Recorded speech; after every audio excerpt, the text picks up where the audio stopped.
All right. As always, as we go into this game here, I'd like to give a big shout out to Stuart Chatwood for providing the background music taken from his soundtrack to Darkest Dungeon. You can find the game and soundtrack on Steam. All right, fellas. Welcome back to it. Session number 2. We're all here. We've all got our webcams. What happened last time? Inspiration, of course, for whoever would like to, say their piece there. What happened last time? I'll take it this time. So we began our journey at the Eldest Arcanum within the grounds and within the Arcanum itself, in sort of the waiting room of a certain man named Olivandrin's office. We are, at this point, just 8-ish strangers who, for one reason or another, have all come to this man at the Arcanum, whether it's for guidance, whether it's for money, or a sense of adventure, or a more abstract desire to simply do good. This is the place where we all find ourselves. Eventually, after some awkward small talk, a very Jack Skellington's girlfriend esque woman finds us and asks us. Wait, I'm thinking of Corpse Bride. Same idea. She loses her arm. Yeah. Anyway, she finds us and is like, "Why are all you people waiting in this room?" And then we're like, "Okay, we give a general explanation that basically we're here to see Olivandrin, the man in charge of this particular part of the Arcanum." And she is annoyed at our presence and says, "Fine, I'll let him know." We follow her, and he beckons us into his office. And again, we kind of explain, hey, we're here. We're here to help. We're here to be helped. We're here to offer our services in exchange for something else. And he says, "That sounds pretty non-specific, but I think I got something for you." And he says, "First of all, I need to subject you to a test." After that, he leads us back downstairs to the waiting room with a lot of other rooms that are shut and closed. And he says, "It's a real simple test." And basically he snaps his fingers and zombies start appearing out of different doors and gateways. At first there's just 2, not necessarily zombies, more like sacks of flesh that wish us harm. There's 2, and I think we're all thinking, well, this is going to be easy after we kill the first one before it can even move. But then door after door open, and more of these shambling beasts make their way through the hallways and rooms toward us. And the fight got pretty dire for a few of us. A couple of us went down. The zombie shamblers had this ability where even though they might die, they could potentially just not die right then. They could still be standing after you're hit. And so it was you had to kill them and then make them stay down. And that was especially difficult for some things. But in the end, we triumphed. Nobody fully died. Everyone worked together pretty cohesively, and we had some major spell effects come through to blow a lot of things up.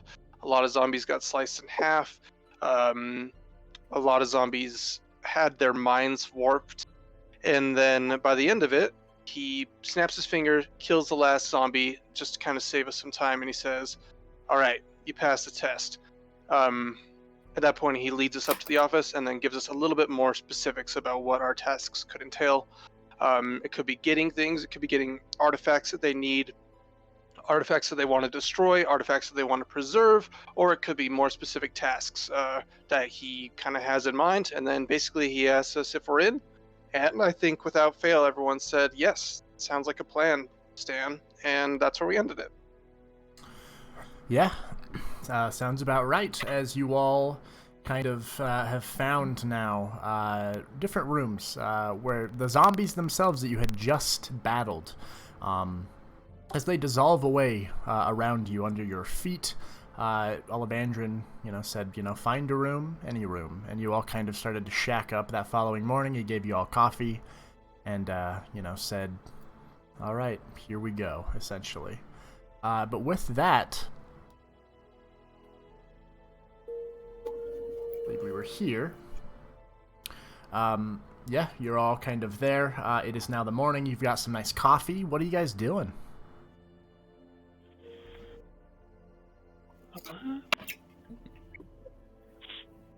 I guess I'll just be sipping on my coffee and walking around outside England at my room. Yeah, as you walk around, every so often there's a student or two that come and go, but this individual spire seems a bit more sparse, and of course the sconces that kind of light the hallways here kind of give it this eerie kind of feel to it, and the folks coming by all kind of remind you of Sable as well.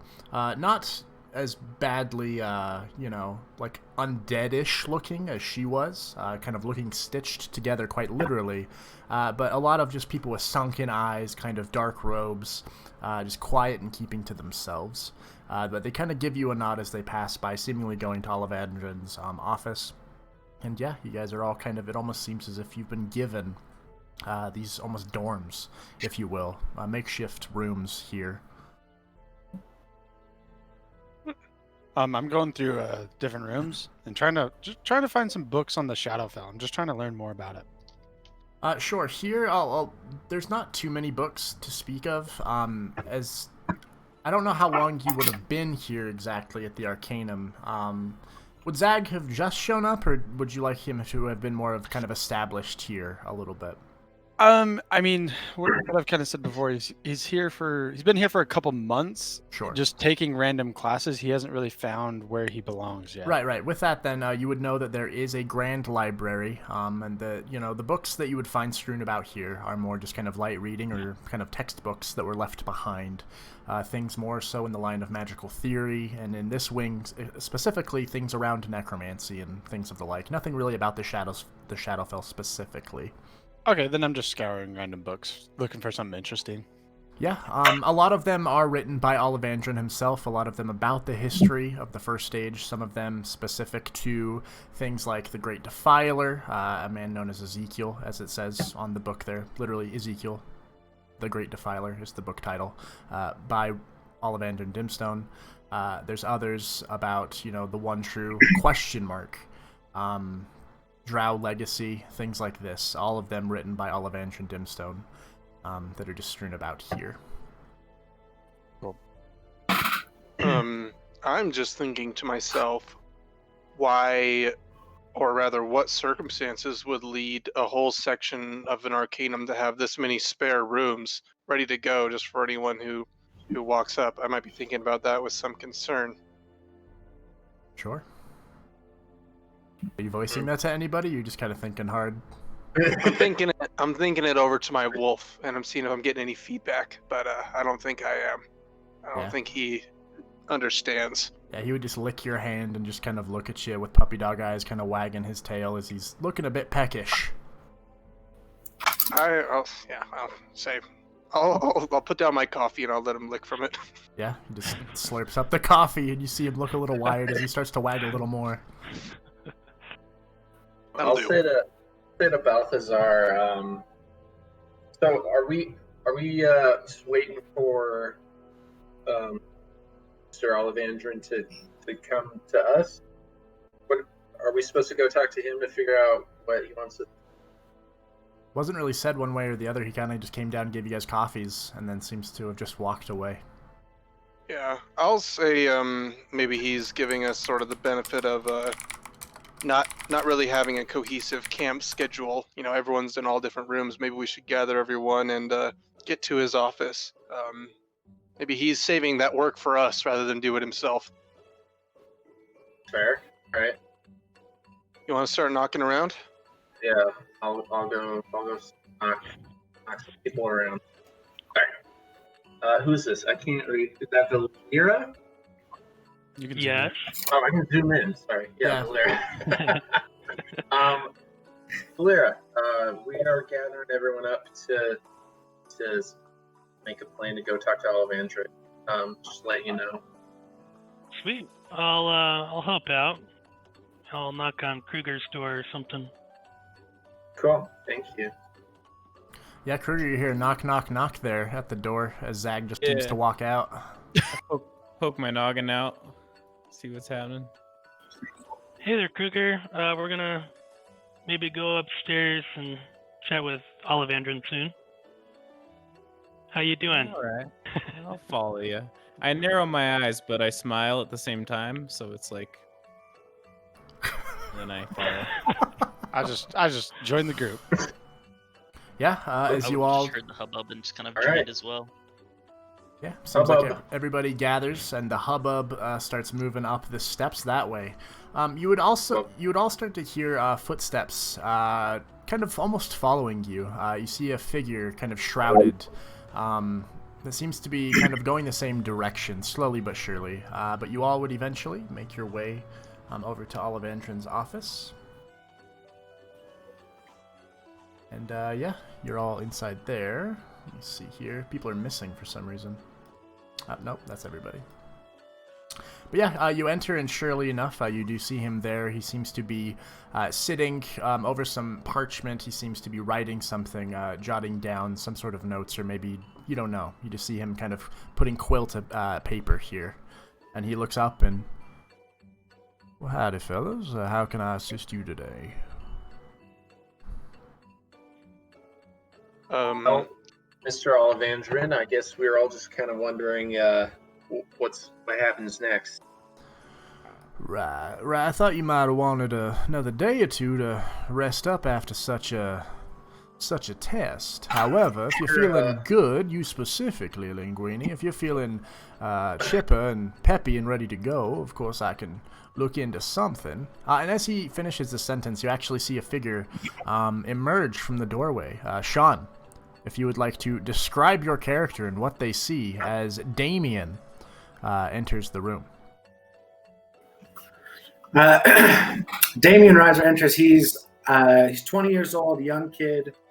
He has some armor on, and on the middle of the armor there's like a sigil, a family crest of a bull elk emerging from a forest engulfed in flames. He has a light in his eyes. He's very happy to be where he's at, and you can tell as such.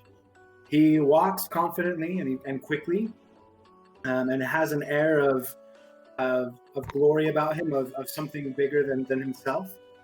And as soon as he talks, you can tell that he's very charismatic, that he is from, you would assume that he would be from a very stately family with the way that he talks. And that's brown tousled hair, hazel eyes, a dreamboat, really. And Dreamboat. I love it. That's Damion Riser. Yeah, you watch as Olivandrin, finishing his sentence, knowingly looks at you and says, "Oh, right.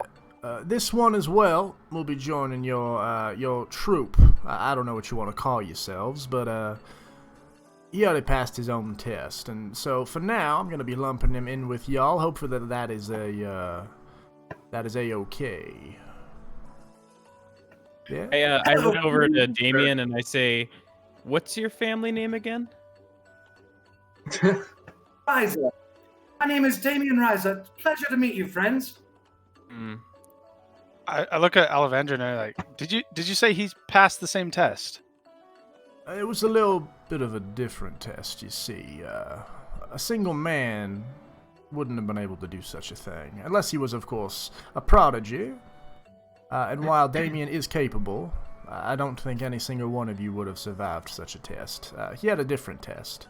A test of intel and information, and I do believe you have brought me what I'm looking for. Is that correct? As he kind of looks at you, and you'd see Damion holding a small, kind of a small relic, almost like a shield that Olivandrin would have, had you go out and find.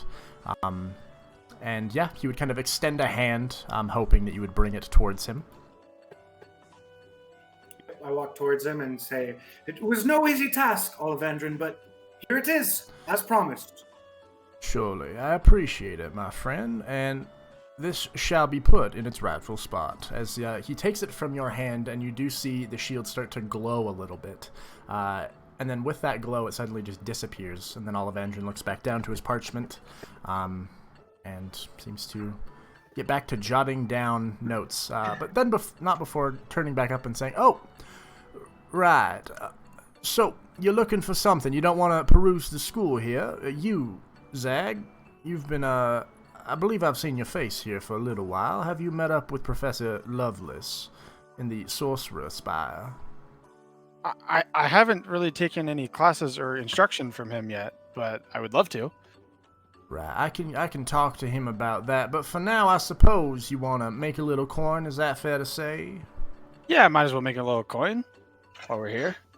Perfect. Alright, with that then, I do have one single request. You see, I have put some of my other compatriots towards looking for a certain individual, someone tied to the Graveborn. Does everyone here understand who the Graveborn are?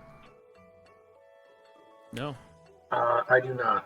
I don't know. That is fine. That is their goal, and it seems that they have achieved it as such. With that, we are looking for one such individual tied to the Graveborn, a man known as Laszlo.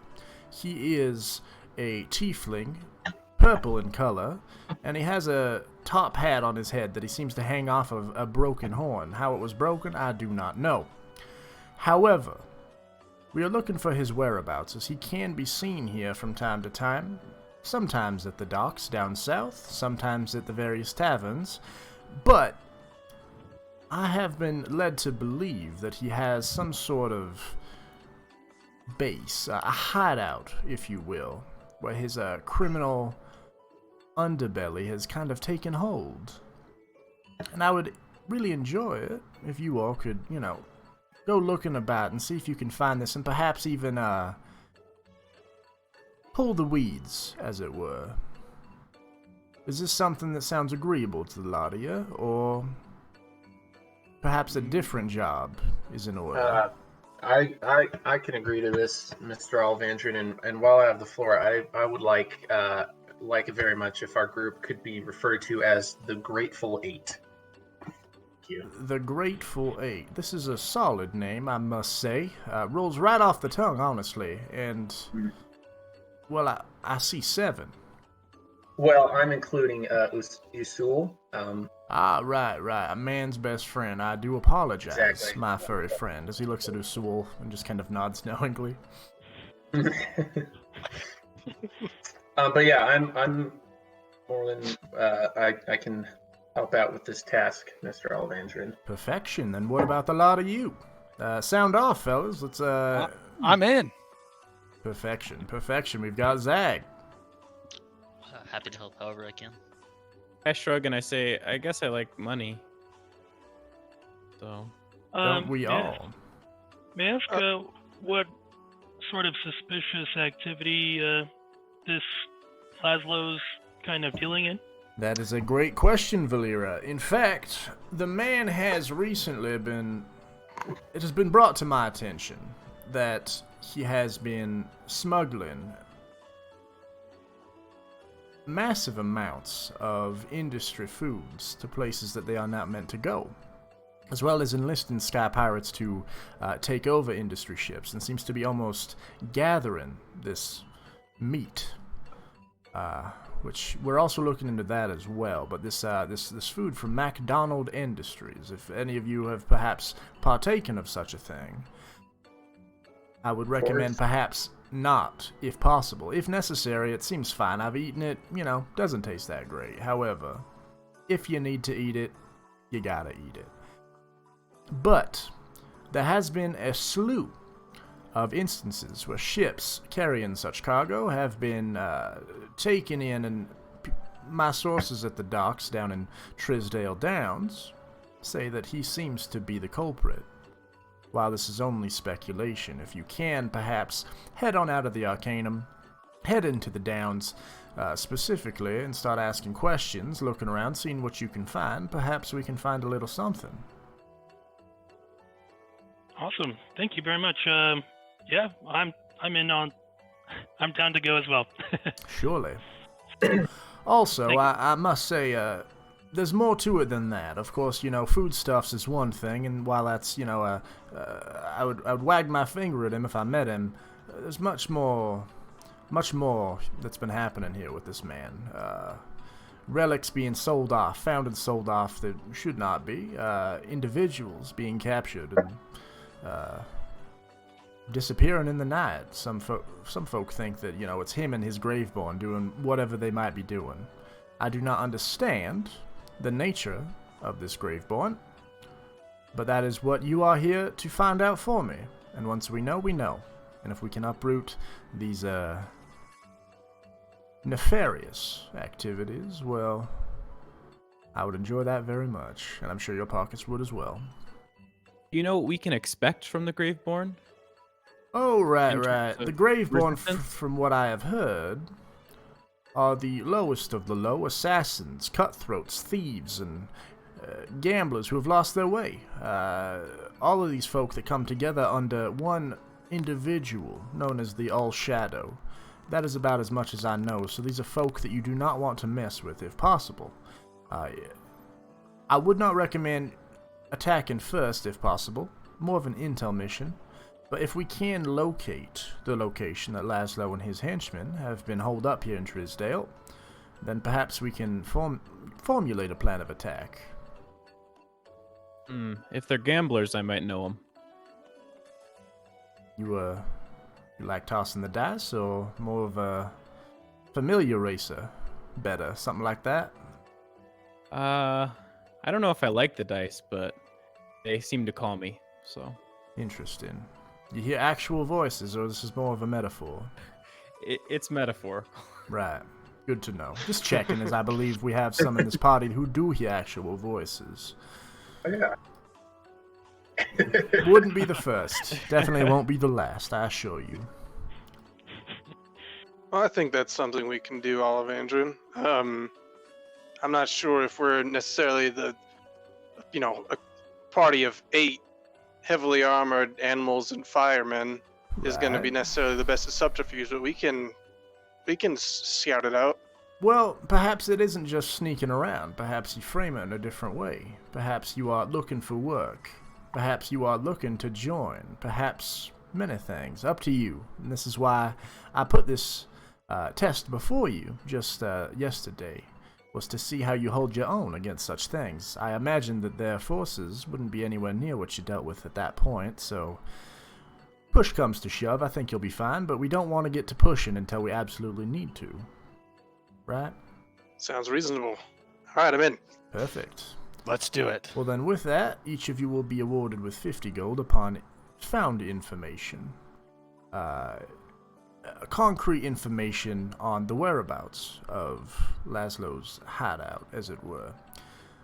So until then, of course you can ask me any questions you might have about this or that, but that is your current assignment. But no due date or anything like that, Just find out what you can, sooner the better, but otherwise, take in the city if you're new here, take in the Arcanum if you want to go reading books, or perhaps if you haven't enrolled. If you'd like to enroll, perhaps you could have the coin, or perhaps you have the stuff to make it without having to pay a single dime. Either way, appreciate to have the lot of you here with Damion joining the Grateful Eight, right? Correct. That's what he said. Olivandrin, one last question. It was just something that kind of, I don't know, stuck with me. Why is it you have so many open rooms here in your particular spot of the Arcanum? I see a lot of bustling students around everywhere else. This place, pun not intended, seems a little dead. Right. Most of my students, I send them out on field missions, right? I find that folk, at least when it comes to learning necromancy, whether that is of raising the dead, utilizing them as tools, or destroying the dead by using such magics, it is best learned out in the field. And so I oftentimes send my students out to see the world and really just take it in. So you might see that, every so often, you might have a little bunkmate that you didn't see the other day, but most folk here keep to themselves. Alright, just making sure I wasn't in some kind of death cult. There is death, you but can it's never not be a too cult. careful. Right. There has been a cult, actually, starting to form around the eldest himself, which is strange, as he is a man of logic, a god of logic, and yet folk seem to be starting to worship him, which I find very strange. If you see any of that, I would avoid such a cult. Alright. Was Great. there any other information on Laszlo that you'd be able to provide? Right. He is a man who is hard to miss. A purple tiefling, covered in jewels, rings on almost every finger. I believe even partakes in wearing makeup on his eyes.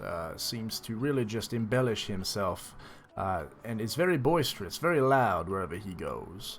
Also quite the... he talks like a sailor, if you catch my meaning, so... You'll definitely hear him. Are you sure it isn't my mother-in-law? And then I'll do an elbow at Valeera. Ollivander just looks at you and just... Quite sure. I cracked Linguini up. He's dying. Well... Alright, I'll keep it out. I say thank you, and I leave. The Grateful Eight, it seems, doubles as comedians, moonlighting at the local clubs. Well, I hope that's working out for y'all. But, yeah, if you have any other questions, feel free to ask whenever. Otherwise, I will be getting back to my work here. I'd really... Where's the go ahead. cafeteria? Oh, right, the cafeteria. I don't know if we would call it such a thing. However, the Great Hall down below is in the center of the dome. All of the different spires in the circular hallway that connects everything. There is one at the northmost point of the circular hall, which then goes inside of the circle. And in there is where everybody kind of gathers to study, to eat, to make merriment, whatever you want to do. Up to you, but that is kind of the area where you can feast. Heroes' feasts and, all these various different bits of food. The best food you'll ever partake in, I assure you. In preparation for our quest, I'm going to go ahead and take off my scale mail. Sure, yeah. Start just undressing in front of Ollivander, and he just looks at you. Well, I'm going to ask Ollivander I'm shy now, or say to him, I'm like, I would really appreciate if you would talk to Professor Lovelace for me and put in some sort of word. I would love to meet with him and study under him. That is what I'm writing right now, is a letter of recommendation for you, son. I awkwardly just almost bow, but then just say, thank you. He just nods at you. Is there anything else? The Grateful Eight? No. Alright. That motion means you are leaving the room. Goodbye. Alright, so yeah, as you guys start walking back down the hall, Damion, you see this ragtag group of, men on fire, one with a raven on his shoulder, a bubblegum pink tiefling woman, all kinds of different characters here that just kind of take you in as one of their own. And yeah, you guys make your way back down.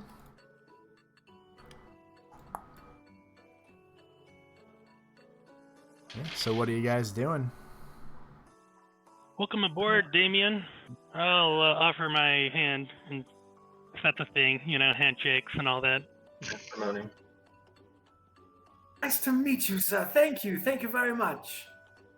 Yeah, I walk up to him and I say, I think I remember your family. You know the bomb stocks? Bomb stocks. Doesn't sound familiar, but I do know many, many people, so perhaps they'll come to my memory. I narrow my eyes and walk away. I'm sorry. I'm going to mind link to him, so speak telepathically to him and Sure. allow him to speak back. I'm just going to be like, what are you really doing here?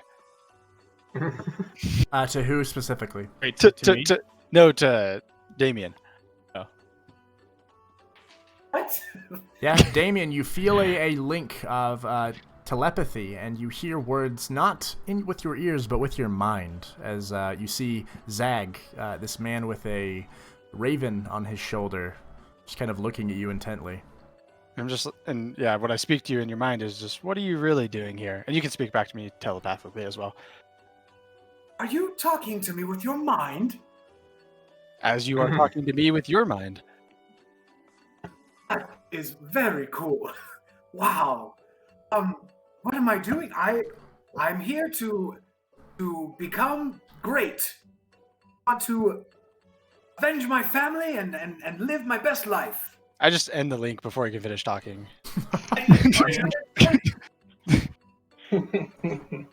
Or give him thumbs up in person.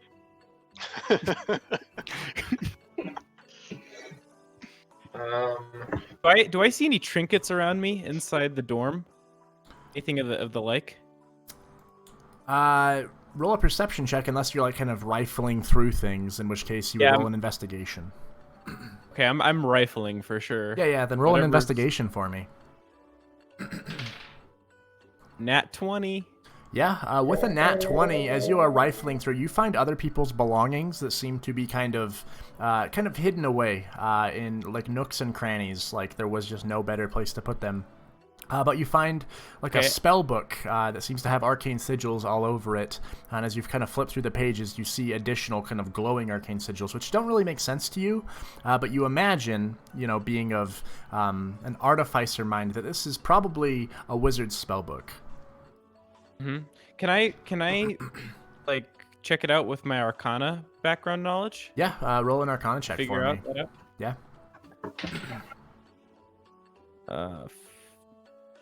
14. Yeah, with a 14, it seems like this is, of course, a student of necromancy here. You see a couple of different spells here, things like Chill Touch, things like Raise Dead, even some different poison spells that seem to have been kind of put here. Just very on-brand series of spells that seem to be necromantic or poisonous in nature. Okay. Is there anything more mundane, real quick, just looking around, something that's just like... there's books, there's pens, there's quills, there's I'm gonna pick up a pen. Sure. Okay, that's it. I'm done. Sure. Yeah, you find a pen with your natural 20. Yeah. Caleb, how high are the ceilings in the room we're in? All of the ceilings are pretty high up. They seem to be like 12 feet up. Cool. I just want to do a backflip. Just go to the middle room and do a backflip. Yeah, you guys watch as Linguini just walks into the center of this kind of waiting room that you've all become kind of accustomed to. And yeah, roll me an acrobatics check. Darn it. Or athletics. Oh. Okay, as he does that, I want to cast Minor Illusion with, like, without it being like the somatic of it, so like the subtle spell. But I'm going to do it as he does a backflip. I'm going to make him like sound like he shits his pants. Yeah. So as you do this flip, and I rolled a fucking 1, dude. Yeah. You do a flip here. And you struggle. You don't fall on your ass, but you almost do. You guys watch as he flips, he kind of lands it, but then starts to trip over, and then you hear the sound of a wet fart that erupts from this minor illusion that seems to be centered on you, specifically, as Zag casts a spell your way. I say, oh my god, and I go into my room. Yeah. Just Walking gonna blink away. really hard. Do like, That's not how you do a flip. I'll show you, and I'll go ahead and do one too. Oh shit! Valeera's doing a flip. Yeah, but I'm gonna run up the wall and do a backflip from Okay. there. Yeah. Roll another either acrobatics or athletics for me. Yeah. There you go. As you watch Linguini kind of shut the door behind him, you just kind of look and then take it upon yourself to one-up him and do a flip off the wall, sticking the landing. Could have been more graceful, but, easy enough. Make it look easy enough, for sure. I'm just gonna shake my head and be like, these fucking people. All right, I'm gonna start moving my way out. Yeah, I'm gonna kind of follow Balthazar and just kind of Still giggling, I'm following. Interesting morning rituals. Yeah, as you guys are walking away, Zag, the ever-present raven on your shoulder just starts to caw in your ear, and then just kind of looks at you, just blinks. I ask why. Starts to caw again, and then just blinks. It just does this, guys. I really never know what it's actually saying. You almost kind of, see the corners of like its mouth almost upturn a little bit. It's kind of unsettling, as if it's smiling with its beak. I walk over and I wait. Do I have that? I thought I did. Oh no, I didn't take this one, did I? Never mind. I do nothing because I'm lame.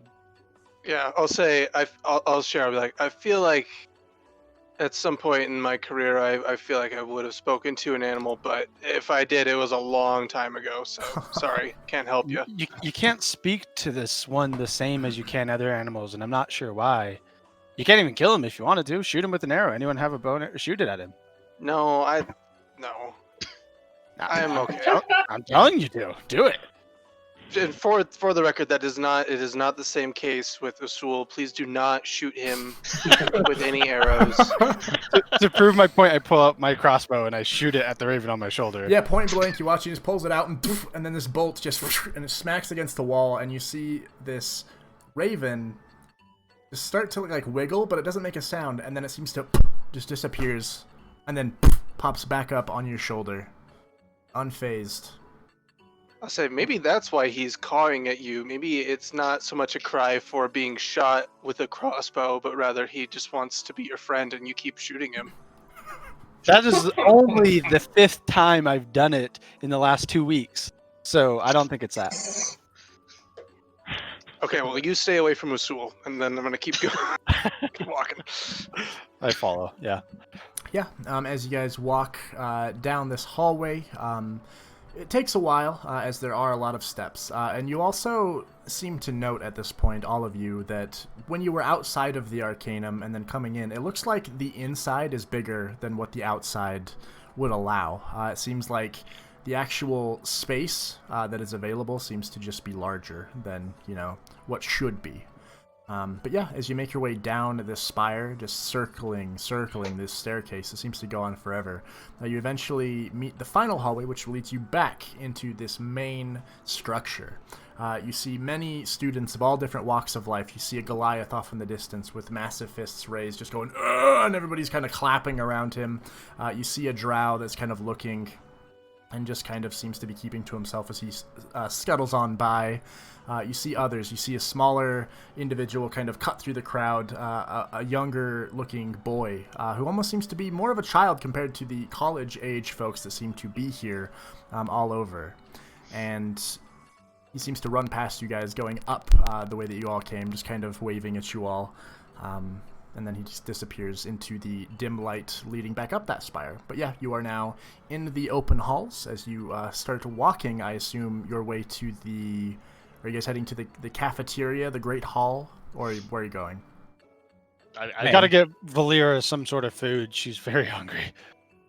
Yeah, you make your way past bobbing and weaving through all these different students, many of them wearing these long black robes, some of them wearing more uniform-esque kind of outfits. The girls, a lot of them in pleated skirts with like kind of vests on. The guys wearing vests and slacks and things with lots of different kind of ribbons and pins, seemingly denoting different accomplishments that have been kind of achieved here in the Arcanum. Almost all of them, at least around here, seem to be, a spell book at their side. Some of them big, heavy, weighted, and kind of shiny. Others unassuming, but just larger books at the base of stacks of books as these people are just kind of hurrying from class to class, it seems. But eventually, as you walk through these halls, you would see the hallway kind of in the center northmost area that leads inward to the center of this dome-like structure. And there, as you start to enter, you see a singular massive table that seems to be in the center. Circular in nature, it seems to be dozens of feet wide, and you just see all kinds of different people that are kind of sitting at this table, on the edges of it, of course. People just sitting, eating, bullshitting, some of them studying, some of them keeping to themselves off in corners at smaller individual tables. And then off in the distance you see just different, almost like stalls of food, of drink, of all kinds of different things. And you see many people kind of defaulting. Different McDonald industry stalls that seem to just have this kind of almost grayish meat utilized in different ways. There's just a big long line of those ones. Other lines, of course, for other places. But yeah, this room is your oyster. I'm just gonna start dishing up stuff on a plate. Start Can you feasting. still see the Goliath? Oh, I have frozen for some reason. We can still hear you. That's all Can we you need. still? Yeah, I see you everybody still see else. the I'm just Goliath? frozen. Yeah, the Goliath. And Okay. kind of seems to have just disappeared into the cloud as you guys made your way, continuing. But yeah, you just kind of walk these stalls. They don't seem to ask for morning. It seems like you just walk up and kind of dish up some random mystery meat. Otherwise, there's all kinds of different things, various foods. Either this gray meat from the industry stall, chicken. There's massive pigs on a spit. Apple in the mouth. Classic feasts there. Pretty much anything your heart can desire, you seem to be able to locate all these different strange foods. Some of them very looking, some of them disgusting but smelling delicious. All kinds of things here. Based on the recommendation from Olivandrin, I would be avoiding the McDonald's food and finding myself some more like something more familiar to me, like the land-based creatures. Yeah, you would be able to find some beef, actual beef, also just nice produce, things like apples, oranges, bananas, that, they seem to be a bit more vibrant than what you're used to, almost as if perhaps they're magically preserved. But yeah, you're able to get down and munch, and it is delicious as hell. Perfect. I'm gonna take that suspicion. McDonald's. Oh, sorry. Go ahead, Calvin. Sorry, no, I was lagging out a little bit. I just was saying, I go straight to McDonald's line. So some of that good. Yeah, you go on over there, and sure enough, there's a line, but it moves pretty quick. And as you do get there, there seems to be some different options. You can get like a sandwich with the meat in it. There's like almost like steaks with drizzled kind of, different sauces on it. And this kind of lady that's behind the stall, a larger half-orc woman, wearing just white, but has been spattered with grease and things, just kind of goes, and just kind of points at which one you want. I just point at the steak one. Yeah, as you point at the steak one, you watch as she dishes you up a plate, seems to add the drizzle, almost like it's a piece of art, like where she looks kind of gruff at first. You watch her just gracefully just kind of dress the meat, and then puts a little almost flower petal on it as like presentation, and then kind of pushes it towards you, and then and just motions to the next guy. Say God bless you. Take my. She just kind of looks at you and scoffs, seemingly not saying words. I'll take that suspicion of McDonald's and I'll maybe take it a little too far. I'm gonna sit down at a table, and then I'm gonna cast Good Berry, and then I'm just gonna munch on a berry, and then I'll offer one to Damion as sort of a welcome little gift. Yeah, you see a nice supple little red berry that seems it's super nice to look at, and you imagine it'll be juicy and delicious. I take the berry and say, "Oh, thank you so much. This is great." You're welcome. I like to prepare my own food when I can. I'm a total hippie. That's very. I want to look around for a fork. Yeah, I mean, at the table, there's plenty of silverware that seems to be available. As people utilize them or set them down, they seem to disappear, and then fresh ones seem to just apparate. Do I see nice cutlery anywhere, like a really nice fork? Yeah, I mean, most of the stuff here, the dishware, the cutlery, the knives, the sharpest knives, very ornate-looking forks and spoons, even sporks, if you seem to have a want for such a thing. I want to find the nicest spork I can, and I want to go ahead and infuse it magically, Sure. or excuse me, like magically tinker with it on the Okay. down low, and I want to give it an odor. Okay. I want it to be like burnt hair. Sure, yeah, using your artificer know-how, I guess, is that like a spell you have, or is that just... Well, I'm pulling out a potion, and it's brown. It's dirt brown. And I pull out like a mechanical swab. This mechanical little arm just kind of swabs on it. And Sure. the ability, Caleb, is magical tinkering that artificers get. I think at just level 1, they can make something have light come out of it. They can, I think, give it some smelly stuff. Yeah, sure. Yeah, with that, you are able, as you kind of just almost glaze this spork with your stink magic and apply just an awful odor to it. I want to spin back around, and I want to hand it to Damion. I want to say, for old time's sake, it's so good to see you. The family's well. Get up your good berry. Give it to him. Thank you. Thank you for that. A heavy stink enters your nostrils as you take the spork. Oh, this is a very nice gift. Thank you. Got you a spork so you could eat your good berry with it. I'm sorry, what? Go ahead. Enjoy. Oh, I will. Thank you. Yeah, I will. Damion walks away with his back turned.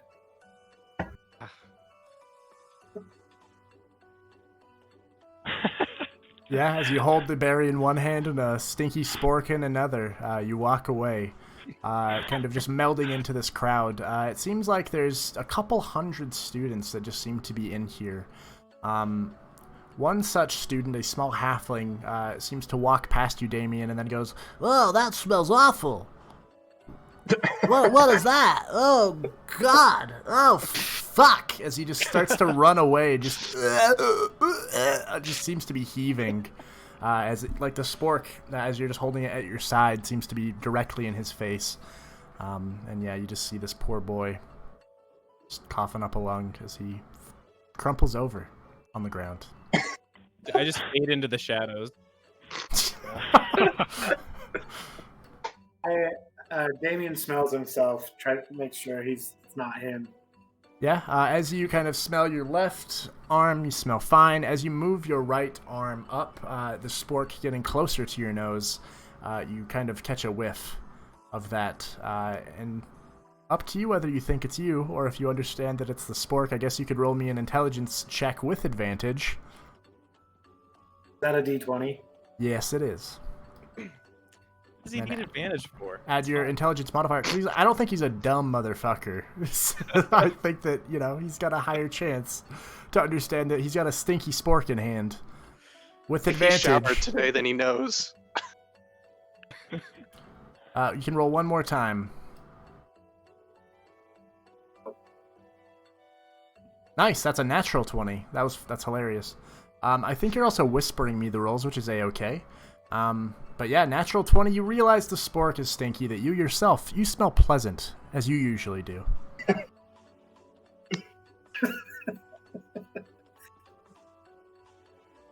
I take the spork over to Balthazar and ask, do you know why he would give me this? I'll say no, but this is part of the reason why I do my own food thing. I would throw that fork away. I do not think it's good anymore. And yeah, just throw it across the room, I would say. That's great advice. And Damion kind of tosses it on the floor. Yeah. And skates across to the end of the room.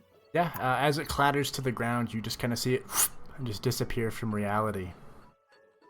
I want to sit down next to Damion and then take a big old bite out of my steak and see how it tastes.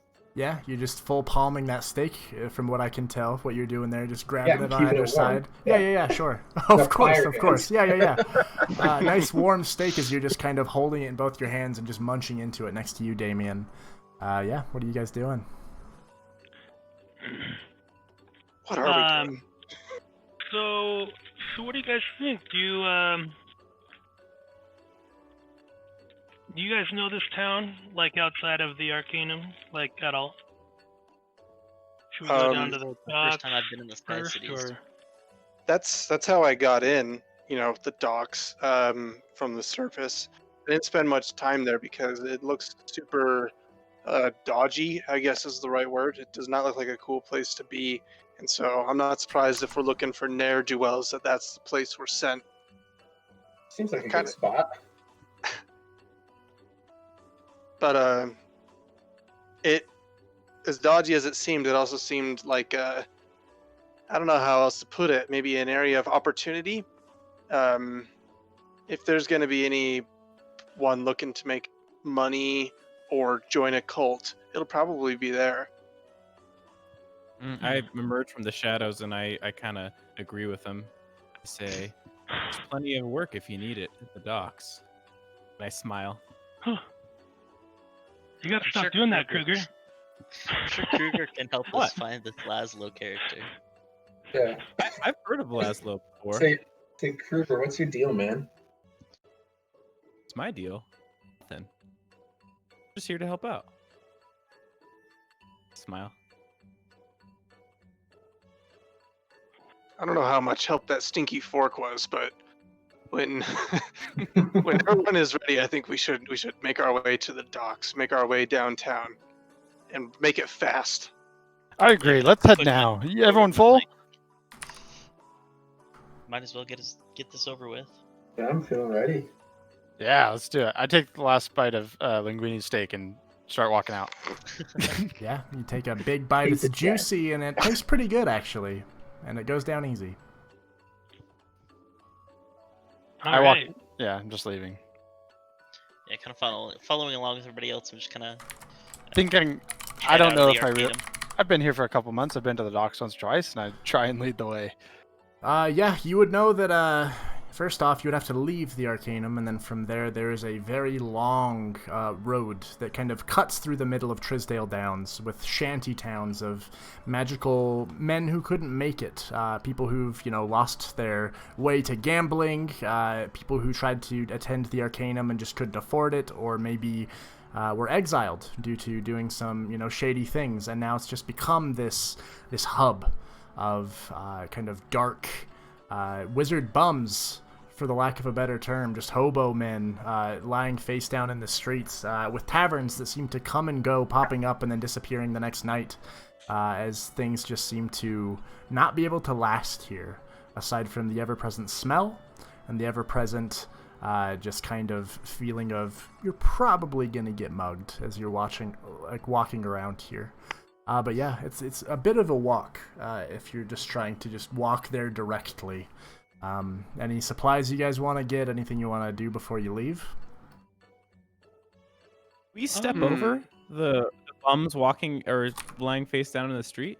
So you guys are what's still at the the Arcanum. there? I'm just saying that's kind of what he would understand about. But yeah, I mean, if you did encounter such a thing, you could just put one foot in front of the other and step over the body. I'm ready to go. That's all you wanted to Also know? ready to go. Yeah, I don't know what kind of equipment we need. I guess we're just probably gonna just kind of walk around, get some intel and stuff. it out. So I mean, he mentioned that the goal is to just find him. So I don't know that Yeah. we'll need to do much else. okay. I wonder. Well, when he's So just kind of curious, Zag, you attend this school, right? Yeah. Yes. I've taken a few classes here or there. I kind of float around. So, I hear that some students can't afford to continue this education here. How expensive is it to keep attending? I'll be honest. I don't really know. I don't know at all, actually. I have some friends that are paying for me to be here. Oh, okay. Well, So, sorry, that sounds really Must be nice, yeah. Yeah, exactly. That's why I didn't want to say it, but I don't know. that's okay. Yeah, I was just curious. Well, yeah, I don't know. I guess, do you guys want to do anything while we're here before we head out to try anything? No, wait, man. I'll I'm ready. Kill him. I'll Everything that brandish I the want to do, bag. I'll need the gold for, so. Yeah, no, I'll brandish that gold bag and I'll say, I still have this. This is still apparently all of ours. If we come across anything, or if anybody encounters a scenario where maybe a little gold might help speed us along, let me know. Don't This is hold that ours, out not when mine. we go down the town. That won't help Sounds us. good. Maybe we can go gamble that money. Yeah, my eyes. start Yeah. Yeah, for those of you, everybody roll a history check for me. Oh boy. Good thing I'm really good at those. Oh, that wasn't bad. Oh shit. Linguini with that 20. Nice. Yeah, on a history check. Wonderful. Yeah, Linguini, Valeera, Sky, Linguini. You guys would know that this, aside from the Arcanum, Trisdale is known for its casino, the only one that seems to actually exist. In Amortia, as far as anybody is aware, aside from, underbellies of cities where people go and gamble, but the only proper casino is known as the Lady Fortune, and it's located here. And it seems like, while a small place, it does seem to be kind of a tourist spot where people go and, make their wealth or lose their riches. Usually no in between, so you definitely know that is a place to perhaps check out. Well, Double I down. say I can't go there. place that to the group. The guys, I advise that we want to check out. Yeah, A lot of people can get rich. it's not the greatest place. I advise we don't go there. I can't. And he can't. He doesn't have the ability. Well, he has the ability. He doesn't. Why not? He Did can't. you get kicked out? Yeah, why can't you? I had some issues. How Oh. Didn't is kick it- me out, literally. Gambling issues? So how much do you owe? Oh, yeah. I 50 don't know. I lads. lost count after Jesus. 3,000. I don't know. Okay, we'll avoid that then. You're in for 25 lads, kid. Well, all right. Let's not go there. I say we go to the docks and see if we can find out some shit. I agree. Cool. Mm-hmm. I think that I would say maybe we could look at like a library or maybe some barman who knows more than us. But with how little Olivandra knew, I wonder if it would help. Actually, maybe you're onto something there, Linguini. What if we make our way to the docks? I'm sure it'll be quite a trip, but once we're there, we'll see people unloading stuff. We'll see people loading things. We can ask around about merchandise, and maybe there's a bartender who can be swayed by our charming young friend here. And I'll gesture at Damion to share some information about a certain Laszlo. Wait a minute, Caleb. Since my character was like a mercenary or like sword for hire, would I know any like specific person or place that we to?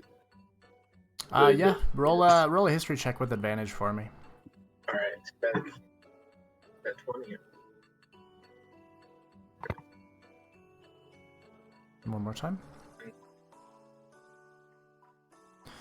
Oh, Yeah, with a 14. I believe you actually, if I remember correctly, did kind of hang out around Trisdale Downs. And so with that, you would have probably had run-ins with, Laszlo and his gang. And I guess with a 14, you would know that, much like Olivandran said, you would have saw him around the docks a lot. You would have saw him at a tavern specifically known as the Broken Clock quite often.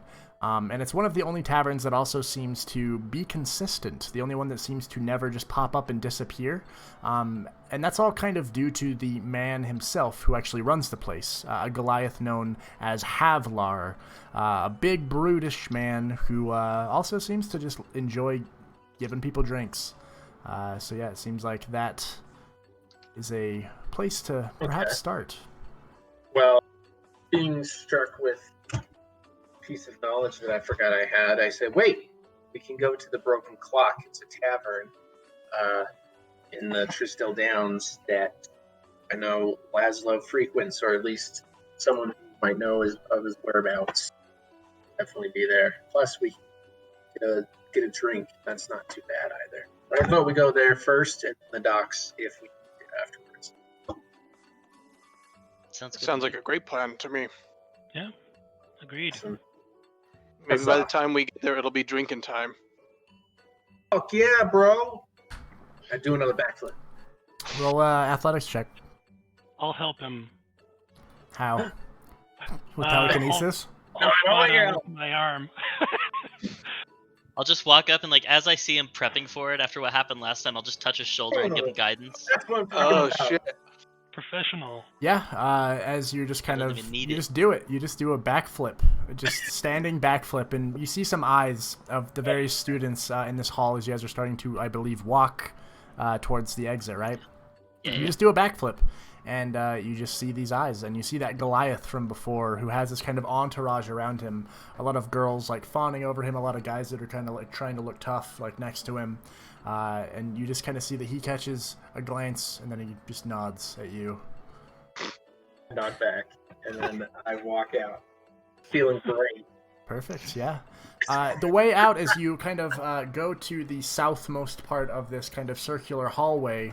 Quite large, this hall as well. Probably good 150 feet wide, as there's just all kinds of, people coming and going to their various different hallways that lead up to all these different spires. But you go to the main entrance, large, massive doors before you, very ornate in make, perpetually seemingly to be open, closing only at night during, nighttime hours. Although it is perpetually twilight here, they still do, enforce kind of a curfew. But right now it's open. You see the glimmering steps before you with these gemstones that seem to be encrusted in the very stonework itself. 100 steps it takes to get down, each of them about a foot long. And over time you make your way down. You see the coastline and the lapping of the waves against the coastline on either side of you as you walk southward towards just this almost like a slit in reality that seems to be kind of humming. This perpetual kind of jagged line that seems to kind of just push towards the heavens. The closer you get, you would see there's a small opening at the base, and you see two armed guards in full plate holding pikes that seem to just be standing there and looking at you all as they kind of nod.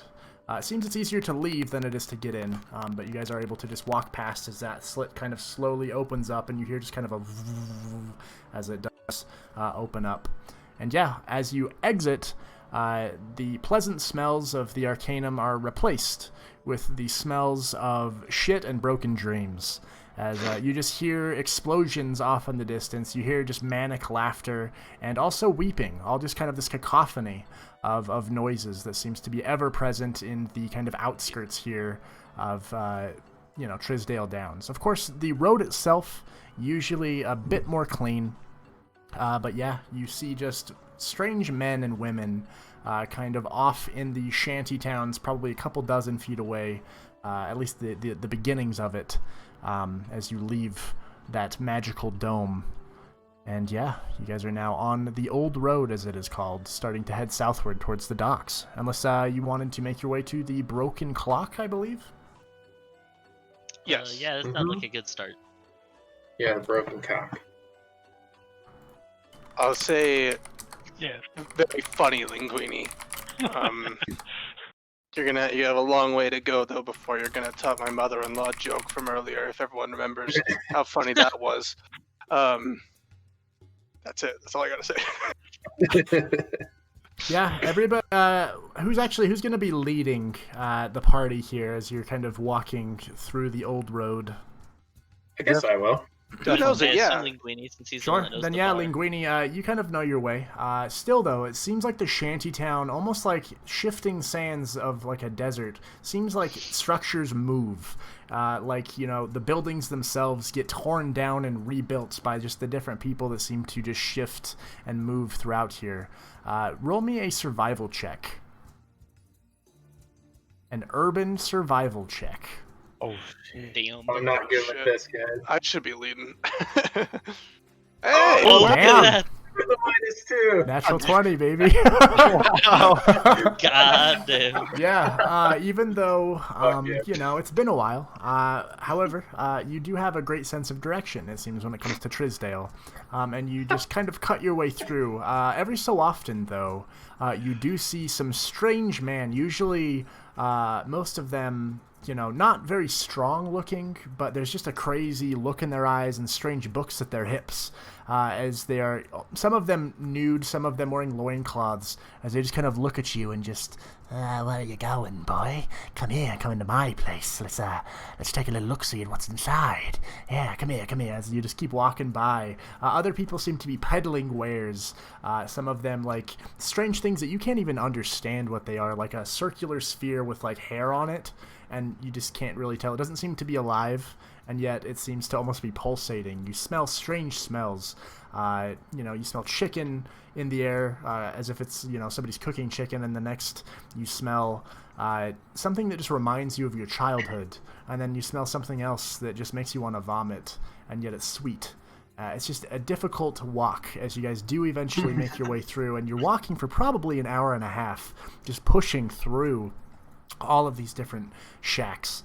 That ever-present cacophony continues to just follow you. It seems to be ever-present just on the outer reaches of wherever you are, with the occasional strange eyes peering through cracks in these makeshift shacks all around you. But eventually, you do see a bit more well-kept, would be a structure that you do see kind of hanging off of a singular hinge, a sign that says The Broken Clock. And you do hear revelry, camaraderie coming from within, just, yeah, there's this kind of background noise there. But yeah, you guys have made it. What are you doing? Walking right in. This town is weird. No splitting up, guys. Everyone stay together.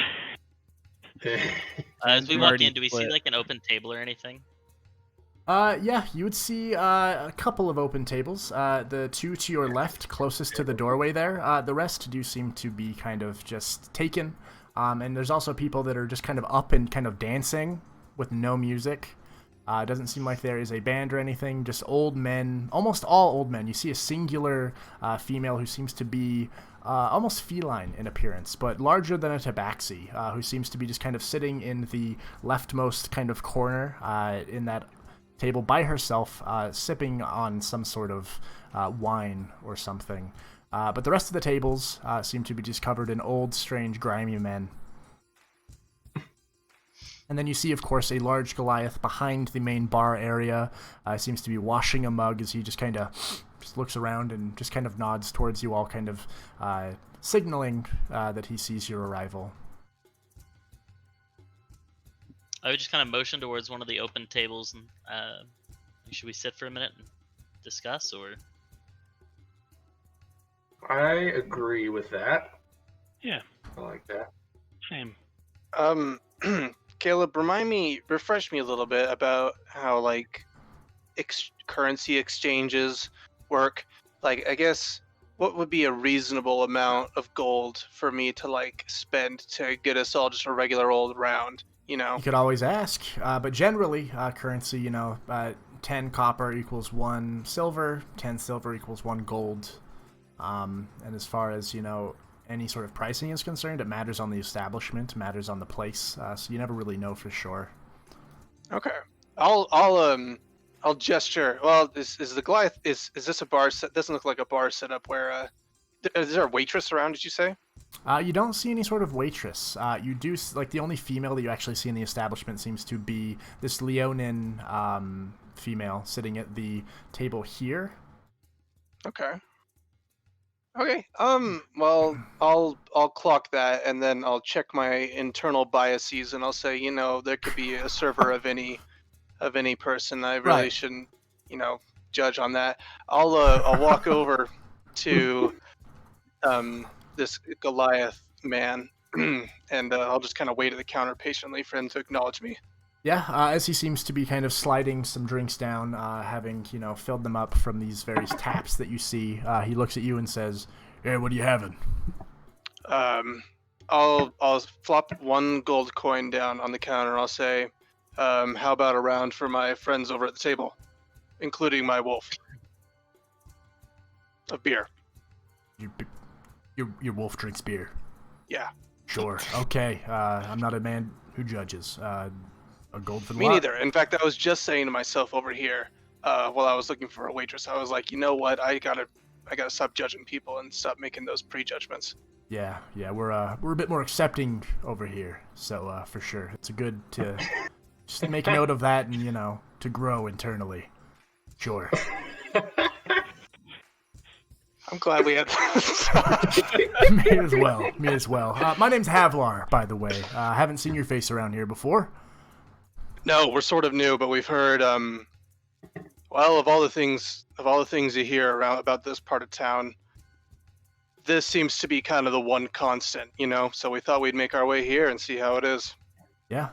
I mean, that's kind of the namesake. It's the only place that you can count on, because it's we're always going to be here at least twice a day. But otherwise, everything else, it's always going to disappear, and who knows, man. But a gold should be good.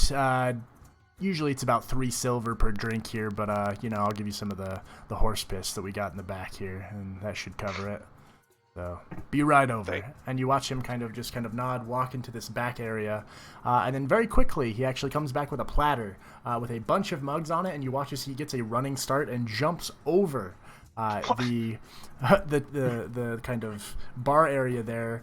Just makes it look easy, and he lands, sloshing the drinks a little bit, but almost like he's got his sea legs, just continues walking on over, doesn't spill a drop, and then places it before all of you on the table, and you see some nice, thick dwarven ale before you as he kind of pushes them around the table. So, didn't really give me an order here, but, here's the house special for the day, so if you need anything else, just let me know. And then you watch as he turns back around, gets a running start, but then I want to catch his shoulder real quick. Actually, he stops and looks at you. And I want to give him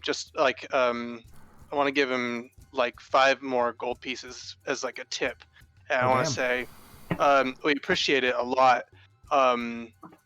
But obviously, we're not necessarily here just to be day drinking. If you can help. We are on the lookout for a certain purple tiefling who seems to have quite a presence around these parts. And let me just preface that by saying I promise you we're not looking to start trouble.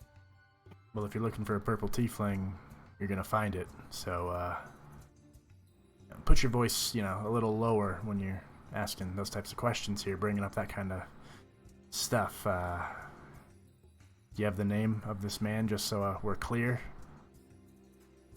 Yeah, Laszlo. And I'll whisper, I'll be more cognizant. Yeah, he looks like you see him looking over his shoulders. This large man, even seemingly a little spooked by the name.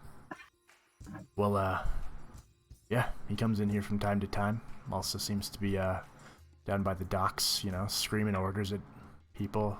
Sometimes I haven't seen him in a couple days, though.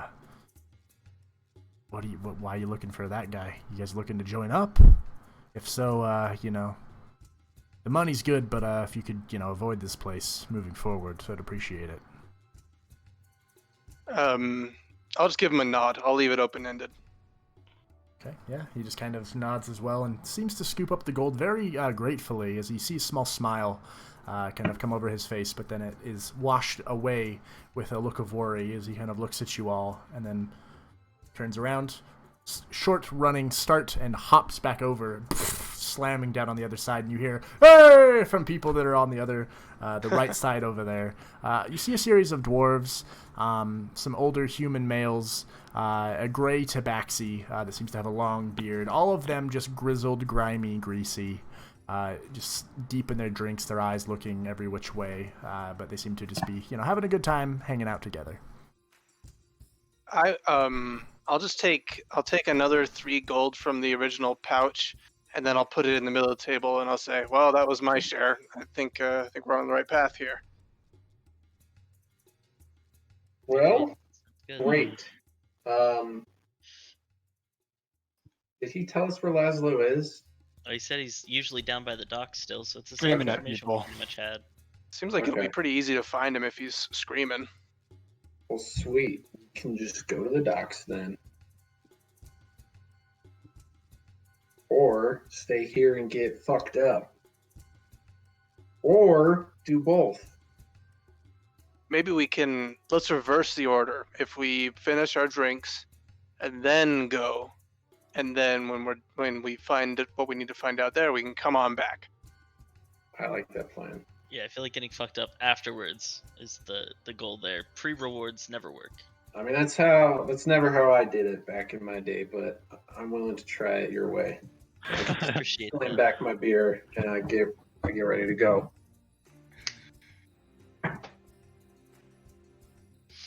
I want to make sure I give Usul his beer. All right, yeah, I'll finish mine and To the docks. I guess I'll Yeah. lead. Was I supposed to see my player icon in this? Because I haven't been able to see it the whole time.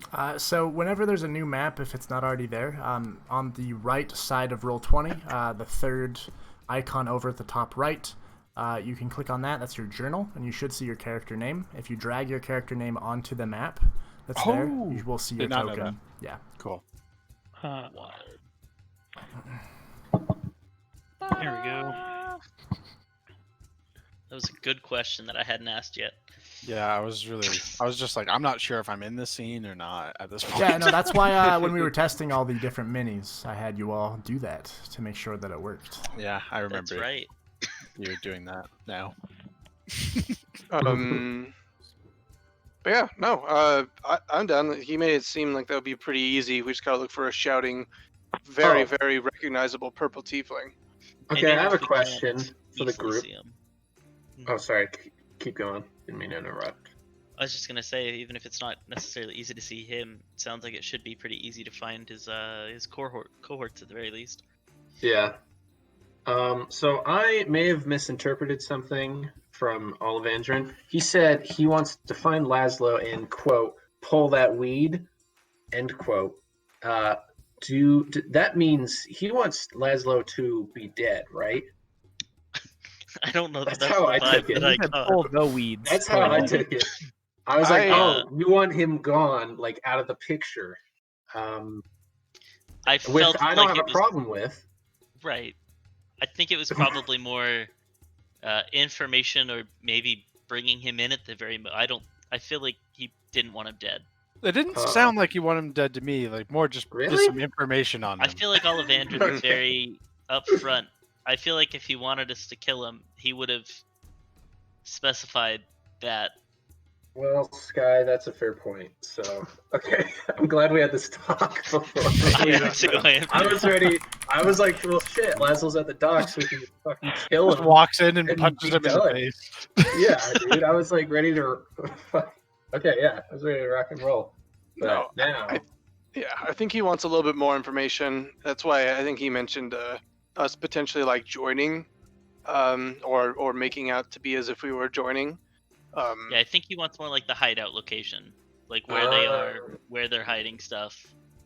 Okay, all right. That sort of Well, idea. I can work with that. All right, let's go. I'm ready to go if you guys are. Yeah, and I'll finish the last of my little my mug there as well, and kind of get up. Yeah, the drink itself the way. is delicious. Just a nice thick ale, dwarven in make. Everybody finishes up their drink.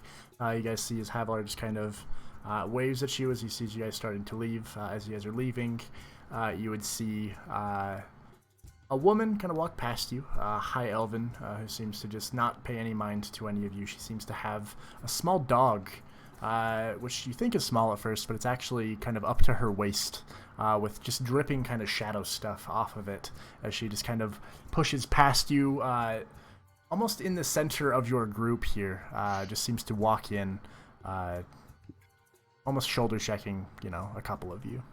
But yeah, you guys make your way past her, out back into the shantytown, the smells once again entering your nostrils. And yeah, who's leading the pack towards the dock? I think Linguini still. Yeah, I'm in the middle. Roll a survival check with advantage for me. Real quick, is it possible for me to do a retcon roll? What was the high elf like wearing? Was it like fancy clothes or more like piratey clothes? Very fancy, very fancy. It seems that this woman was wearing clothes that, denote status. And you could see that she was wearing almost like a brooch, like a sapphire necklace. Just very out of place here. She walked past all of you. But yeah, with a 16, you are, with your sense of direction, able to kind of make your way back to the old road, knowing that the old road goes directly to the docks themselves. You walk for probably another hour and 15 minutes at this point to get back to the old road and then down to the docks, and you see it off in the distance. Off in the distance here, you guys see, some of you having traveled here by airship, you would see many airships coming and going. Many different crew hands kind of helping move cargo onto ships, off of ships. This ever-present kind of humming noise that those of you who have been around airships would be accustomed to, knowing that it's kind of these crystals that seem to be utilized as the kind of pushing force that all of the ships utilize to get from point A to point B. But yeah, you would see the large kind of dock space. What are you doing? Ground for a purple yelling man. Yeah, roll a perception check for me. Yeah, I'd also be kind of like glancing around. Yeah. Everybody roll a perception check for me if you're all actively looking for a purple yelling man specifically, or if anything else, let me know. I am giving myself guidance as I do that, by the way. I'm gonna use my inspiration to give myself advantage. Oh, there you guys go. Also, Shawn, you do get to add your D&D Beyond, modifiers that you have onto that number that you keep rolling. Just so you know. You got 2, but you probably have like a plus something to your perception. 25 total perception. My inspiration, I got 28. God damn. Why is that? What's that plus for, Jade? Guidance. Oh, you got. So right. Yeah, forgot. Okay. So yeah, I mean, the lot of you, aside from Linguini and Damion, as you guys are kind of looking, you don't see a yelling purple man, but you would at least see a sort of what looks like the dock master, as it were, a large kind of unassuming human man who has nice high cut hair, crew cut hair. He has a clipboard in his hand, and you just see him kind of pacing to and fro, talking to people with purpose, and then writing things on this clipboard. He's the only one of note that you really see. Everybody else seems to be hard at work, or people that seem to be kind of leaving ships and walking inland back the way that you all came. What time is it? Right now, it would be probably 1 p.m. or so. It's not perpetual twilight here, right? No, that's only in the pocket plane that the Arcanum is within, which far off in the distance, back northward, you can see kind of that dome on the horizon. Mm-hmm.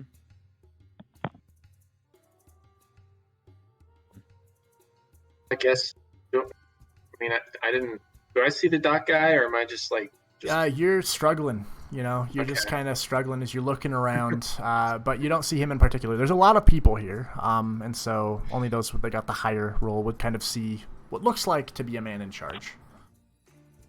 I just kind of turn to the group and say, if one of us walked over and mentioned that we needed work, and that we'd heard that there was a purple tiefling that was commonly, looking for help, I might be able to point us in the right direction. You point me in the right direction, I'll go talk to whoever. I'll go up to that guy. I don't know where he is. I would just kind of point towards the dock master and say, I assume we have to talk to this guy here. Yeah, roll another perception for me, Linguini. All right.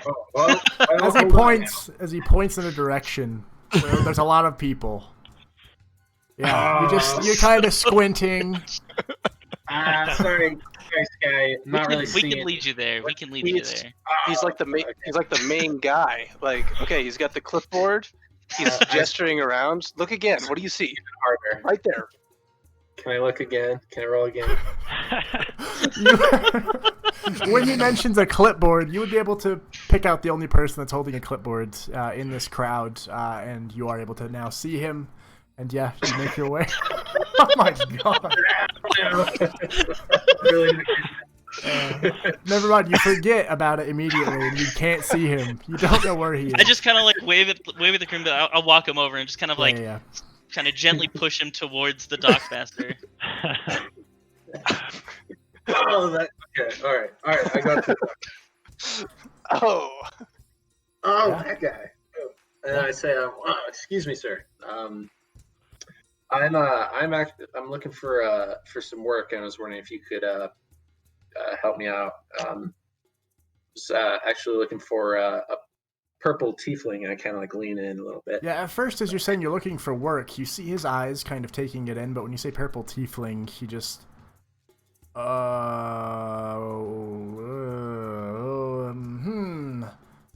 who are you? I mean, that doesn't really matter. I'm just looking for the right direction. Away from here.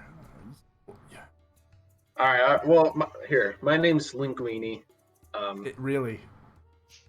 Yeah. What's your name? My name's Simon.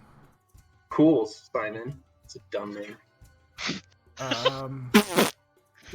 Sure. Yeah. Anyway, can you tell me? If you can tell me, point me in the right direction, I'll get out of your hair. I mean, okay. He kind of closes in a little bit. Gets probably like 6 inches away, and then kind of whispers. He comes around here usually at night, like 6 p.m. if he has any shipments going out. But otherwise, you can probably find him at the Lady Fortune. But you didn't hear it from me, man. Hey, no worries. I pat him on the shoulder and I say, "Thank you, appreciate it." Yeah, you're welcome. But yeah, be careful going around asking about that stuff, man. You're gonna get some eyes that you don't want looking at you. I promise. Yeah, Simon. Cool Yeah, guy. he gives you a thumbs up, and then you see him jot some stuff down on his clipboard, some paper there. Anything else, or you leave him? Do I see what I wrote down? No. Roll a perception with disadvantage. I say after he asks, I'll be like, "No, Simon, I appreciate your help. We'll be gone." With a 13, you would not see what he is writing on his clipboard, which is very close to his body, and also I think you're several feet away. But yeah, as you kind of, make your way away, he kind of nods to you and seems to get back to what he was doing, kind of shouting orders at people and taking note of shipments coming and going. You would actually see off in the distance, you would see a ship that has the words "The Splinter" on it. You would see an interesting group of people on it as it starts to just kind of disappear off in the distance. And at the same time, you would see another high elf man, very interesting, very upper class. Kruger, roll a history check for me.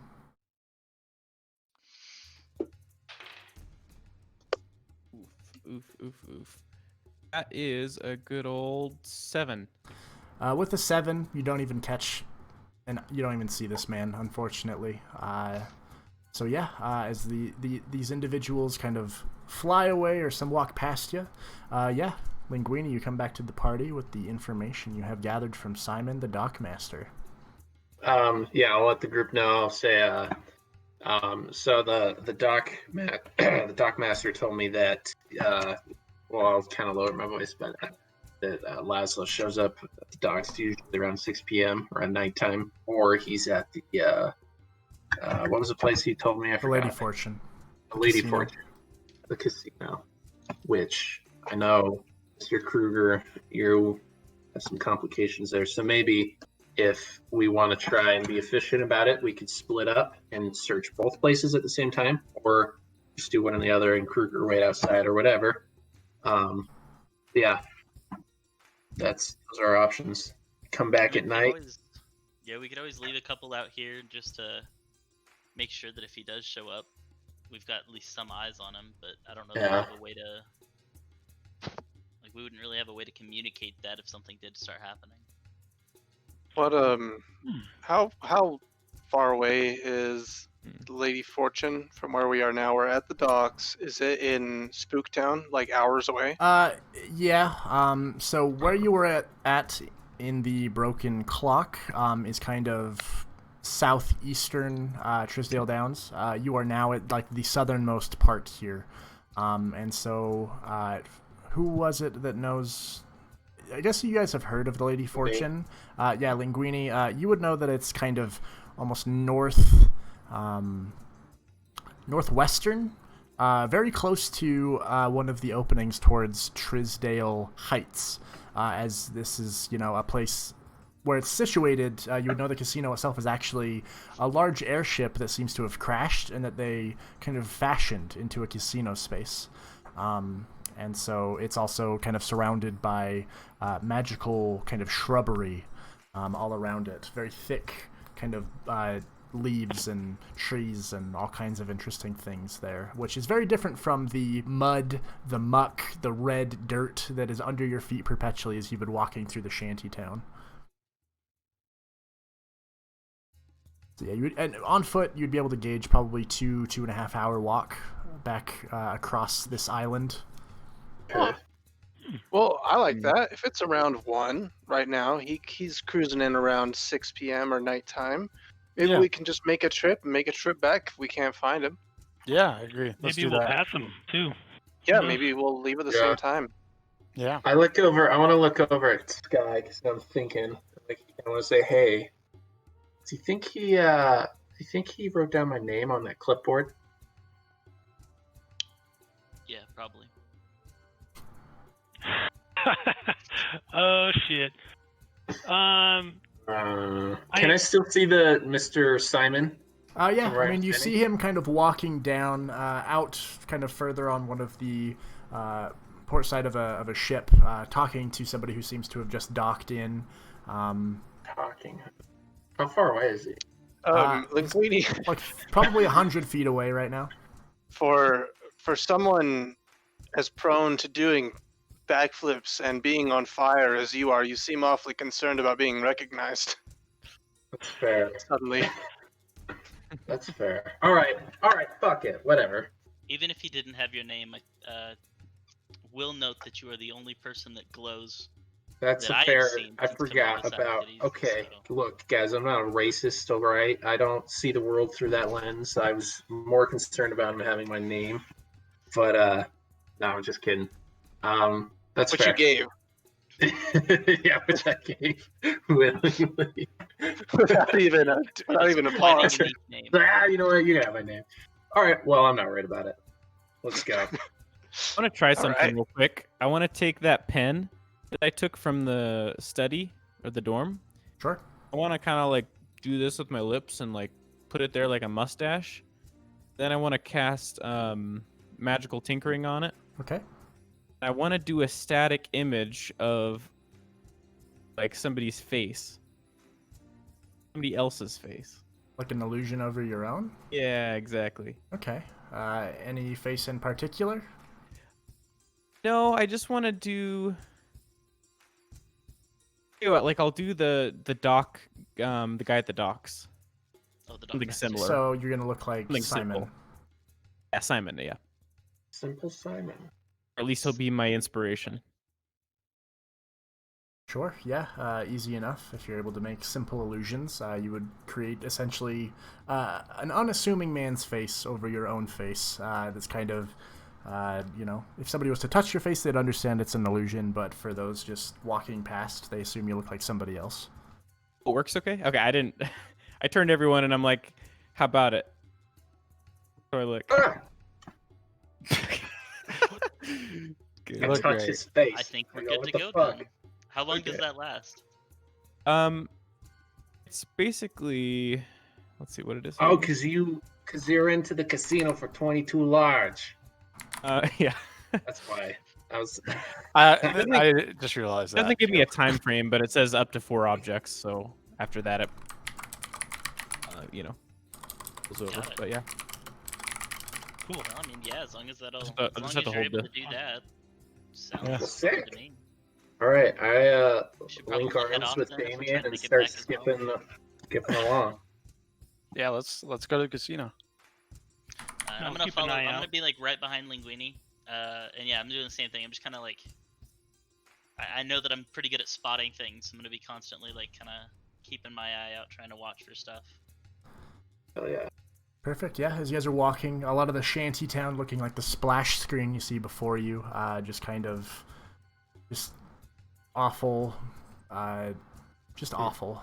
You see strange creatures as well, like regular birds, but they seem to have like additional eyes or appendages. Some of them, a couple ravens you would see, but they seem to have like 6 eyes, just all in different locations where they shouldn't be. But yeah, Linguini again leading the charge back onto the Lady Fortune here in the day. That correct? Yes. Yes, All right. sir. Yeah, Linguini, then roll me another survival check as you make And, your way oh through this boy. shifting city. I'm also just like kind of hand on his shoulder the whole time. Sure, yeah, Some, guidance as well. guidance. So roll an additional Absolutely. D4 on top of your singular survival check here.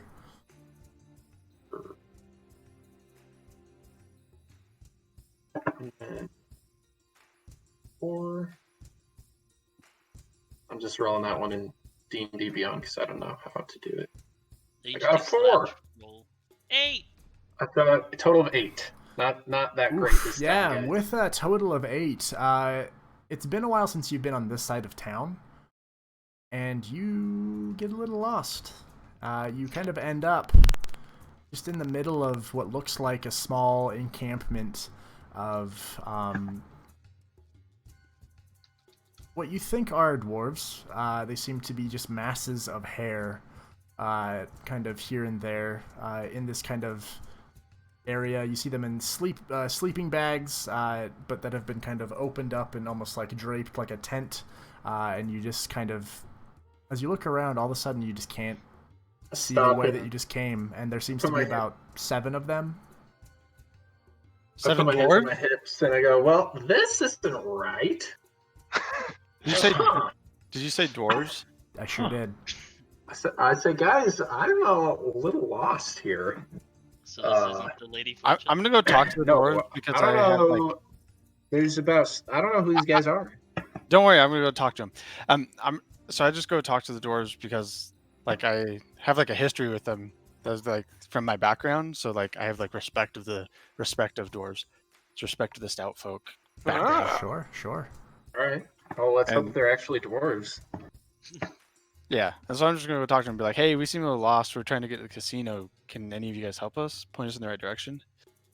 As you approach the closest one, I assume, you kind of see it almost like it looks a little inhuman the way that it moves as it kind of moves towards you. And then from this kind of mound of fur, you see a small green hand extend outward, kind of like this, expectantly, and then it does this. I look back because I don't think I have any coins on me. I'm like, anyone like have any? I Come know on. you have that bag. Come on. He'd probably help us find the way. Just give him a coin. You want passage? Come on. We just want directions. We don't. Give a gold goddamn- for your way. Alright. A gold Give for me a your way. goddamn gold. Balthazar, just give me a gold. Balthazar. A gold for your way. A gold gave for your everyone- way. All right, fine. God Come damn on. it. The I'm goddamn It's out of coin. my share. I'm What pulling from the pouch, and I'll give him 1 gold. Yeah, you see the other 6 kind of move hair to the side, and you see long green noses as they're kind of looking from outside of these weird fur Some suit, fucking like hair suit dwarves. things. They're just looking. Oh yeah, that's good. That's good. Fucking goblin. That main one just grabs that coin from you. You see him bite on it. All right, open the way, boys. As you see 2 of them kind of slide some walls that seem to be made of cardboard, and yeah, they point towards it. There you go. That's The the way. casino's this way? To the casino? There is a casino, yeah. Okay, no. We're looking for the No. lady's fortune. Looking for the lady's fortune. Well, I haven't known any ladies who have any sort of fortune. They Give took us our mine. gold Hey, coin back. bada bing. Give me my gold coin. I'm gonna command Usul to growl at him. Yeah, Usul I wanna- just teeth bared, lips curling, just. And they, oh, alrighty, yeah, sure, Give me yeah. the coin. Why? You paid for passage. We're not going in there. That's not where we're needing to go. Well, no, that's the way out. You know, you're not coming to my place. No. I'm not into your type. That's you know, not the way out. That's not the way we came in. You trying to go back? I thought you were trying to get through. We're trying to get to the Ladies Fortune Casino. Right, so go that casino, way. But that's not to the Ladies Fortune, is it? It's just out of our camp. Do I believe him? That's just the Roll an the insight way check. out? Roll an insight check. Okay. I don't like this guy. Oh shit! What the hell? Yeah, this guy, you know, for as strange as he and his compatriots are dressed, you know, he seems like a stand-up gentleman. All right, I want to try and persuade him. I guess this is the way out, guys. Yeah, what are you saying to try to persuade him? I say, hey, look, man. And What? I kneel and get eye to eye with him. I say, if you give me back that coin, I'll give you something even better. Oh, what's better than coins, though? Me and the boyos here, you know, we're looking for gold. You will see. And you gave us a gold, so back first. I don't Does that work? believe That's what I you say. necessarily. That's what I say. What are you gonna give him? He's not persuaded at all. It's a secret. It's a surprise. Oh. Well, I was trying to roll for it, but I guess that's... Well, yeah, I mean, roll with disadvantage then, if he doesn't know what you're giving him. The box or the gold? You gave me the Mystery gold, box. we're giving you a path. You gotta tell Alright, me what you're I'll gonna roll give me. Seems a fair trade. It could be my gold. I'll make sure it's part of my share. Gold is yours, sir. Oh, well, look at this nice lady. Alright, I apologize about my previous statement, by the way. Ladies have plenty of fortune.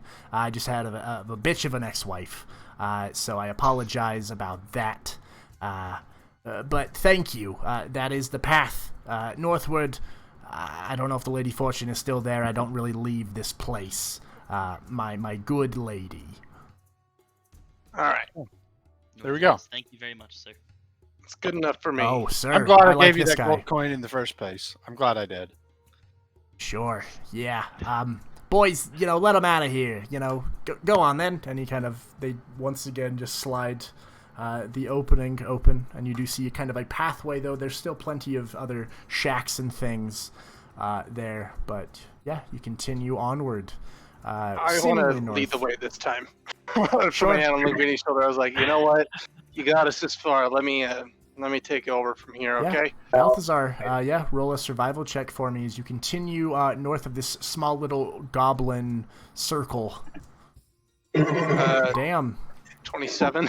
Sure, yeah, with a 27, there's something in the wind. There's something in the wind, something in the cacophony that you're able to break through where you hear the jingling of coins. You hear revelry. You hear something that cuts through the sadness that is just all around you. And that only means that there could be people playing games and having a good old time. And so, yeah, you're able to kind of follow your nose and your kind of intuition and head ever northward, walking for another probably 45 minutes, kind of bobbing, weaving, dodging old strange peddlers of weird wares or just people face down, some of them moving, some of them just cold and still. Just, you know, making your way northward. Yeah, it's not pretty here. But yeah, eventually...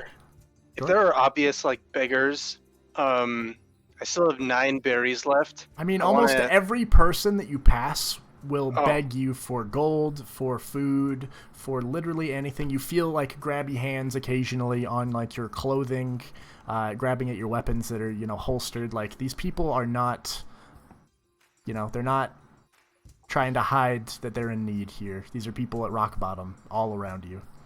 Sounds like we're in Vegas. Let's all right, I take it back then. I'll kind of hold on to my items for now. Sure, yeah. And continue on towards this casino, I hope.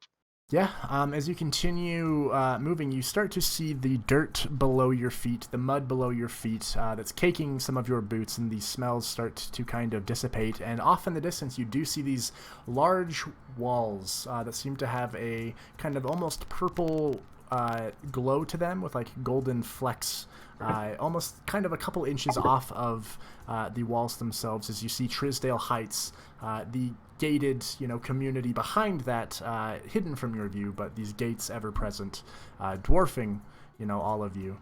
And yeah, you then continue forward and you start to see shrubbery, you start to see grass, you start to see leaves and flowers and trees start to just sprout up where there was nothing before. As you continue walking, you start to see people wearing clothes that aren't stained. You start to see people wearing hats that have pocket watches and wearing proper, clothing. And off in the distance, you then see this kind of thicket with a large kind of almost like walkway kind of altar.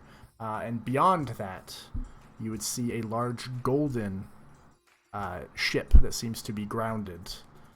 And lights, and you just hear, and he's off, he's going his out, oh, look at him go, the pseudo dragon, he's gonna make his way, 1, 2, 3, look at him go, and then you just hear all this kind of revelry and sounds of clanging coins, beeps, and just screaming, both happy and maybe sad, a loss or a win, as you all start to approach this airship, the Lady Fortune.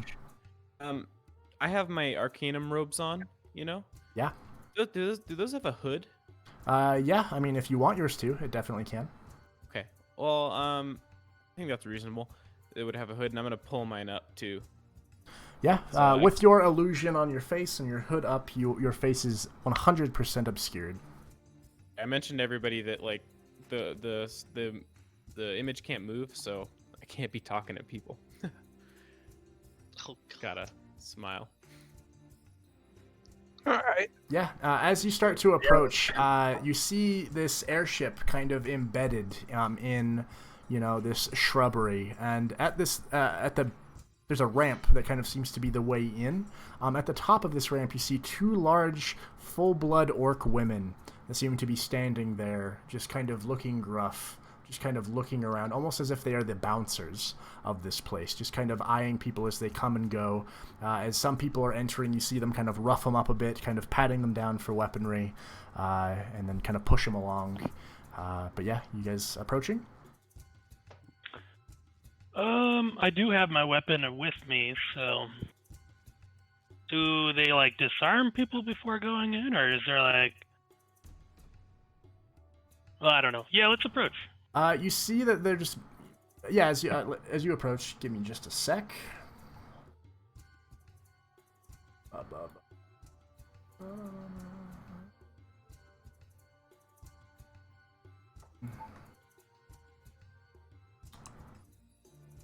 Got to do one thing, apologize. Boo! Hey, you keep that to yourself. I need to figure out what to do about this light. I might need to reposition my desk in my room. This reflection's bugging me. So I'm just going to draw attention to it. Just gotta sit right in front of it. All right, so you see this before you. You see 2 orc women. If everybody would like to drag their little names onto the squares that you can see.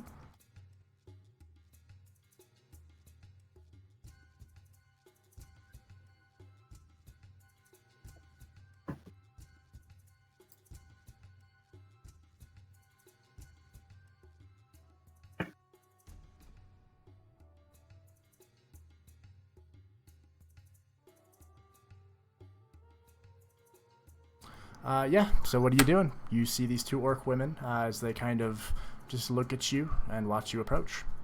Well, I just walk right past them and go inside.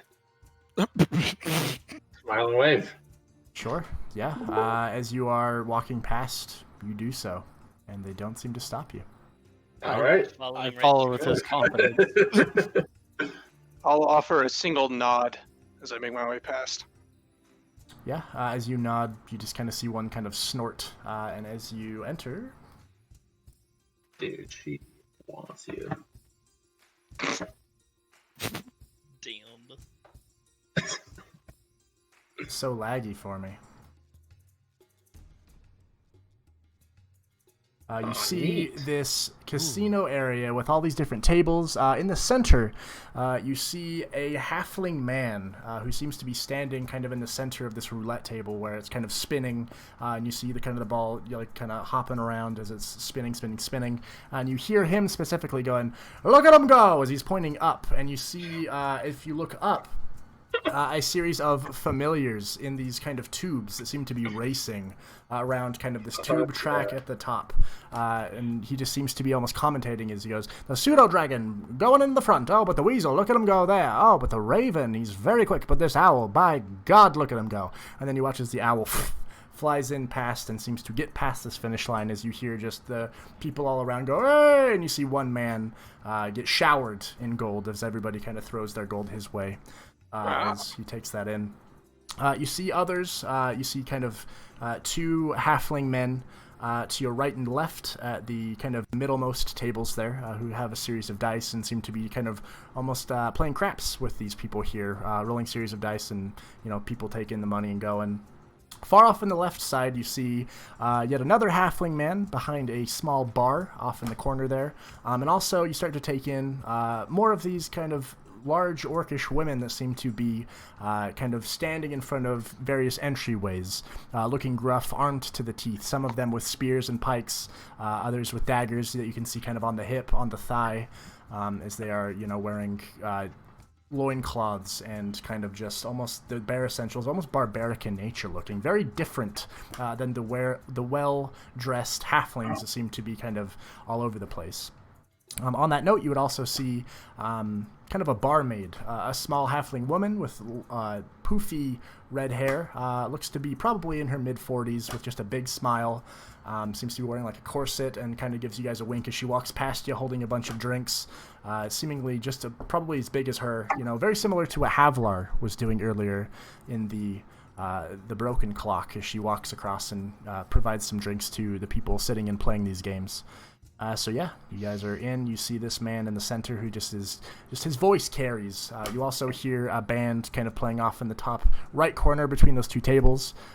Just a series of more halflings that seem to be, playing lutes. One on the drums, one on like a flute, and they're just kind of going ham, just filling the air with music and merriment. I'm instantly drawn towards the racing, the familiar racing.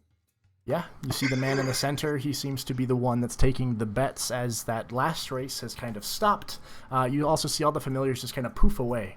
But yeah, you see him starting to take bets from people as they are dishing out coin to him. I wanna put my hand on Kruger's shoulder and just say, don't get carried away here, man. I'll say no, it's cool, and I'll just smile at him, and then sort of walk towards this way for now. I'll be in the corner for now. Sure. Do I see any? We have this vague description of a purple tiefling. Do I see any purple tieflings? Roll a perception check for me. I also want to scan the room. If that's cool. Yeah, that's what we came here to do. I'm definitely gonna be scanning. Then Jade, roll with advantage.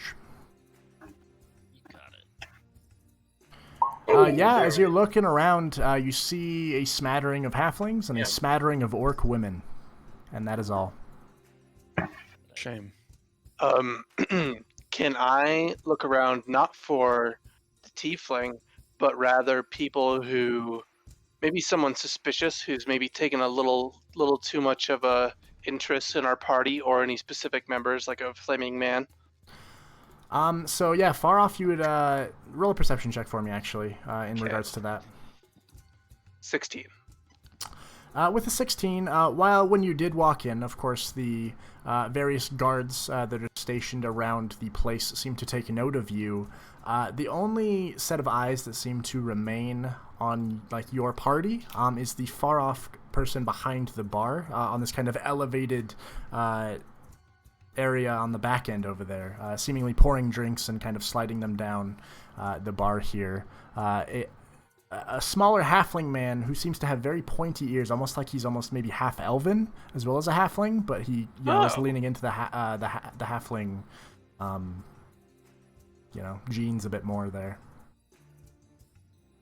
Oh, that's cool. But yeah, his eyes are kind of, they are locked on your party, almost kind of narrow and looking around, a little shifty.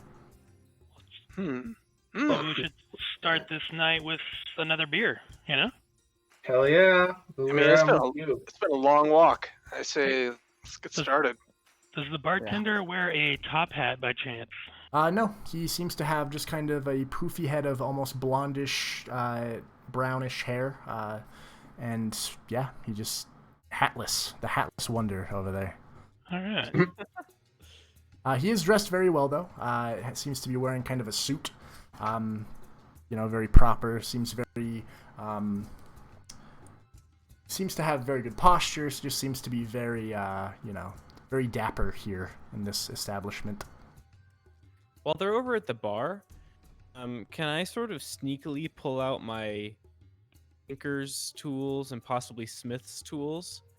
I want to try to build something small and fast. I'm not sure if you're going to be able to sneakily, surrounded by, guards and things. You can definitely try. See what happens. Yeah, roll a sleight of hand check with disadvantage to see if you're able to do this sneakily.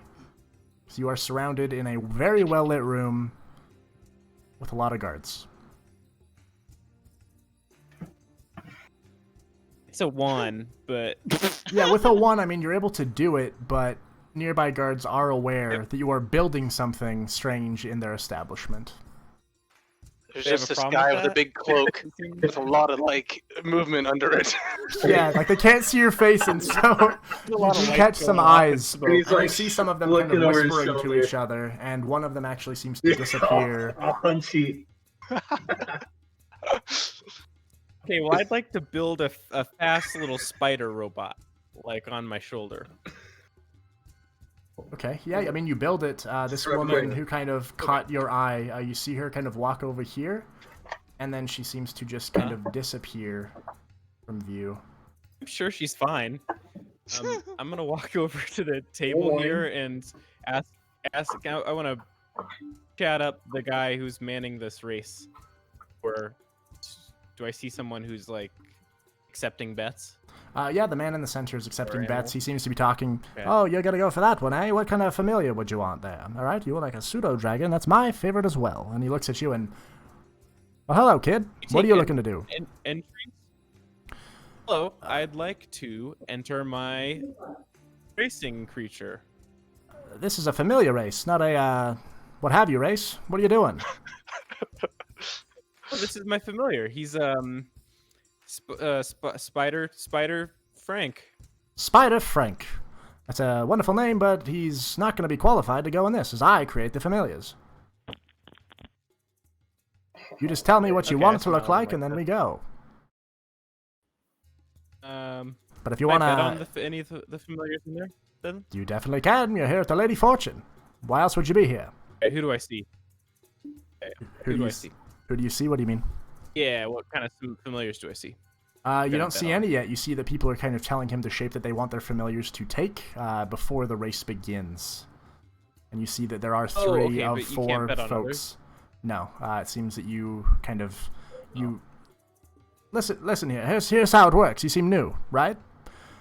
You tell me what kind of familiar you'd like, and it can be the same as anybody else's. However, it gets a little confusing at times. But we then see whose familiar is going to be the fastest, and whoever is the fastest wins. It's a simple race. Okay. But it doesn't have to be my familiar. Of course not. Wouldn't work out.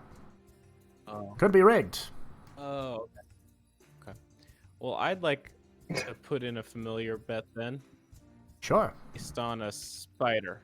A spider. Spooky guy over here, everybody. We got a spooky guy. And everybody goes, ooh, all around.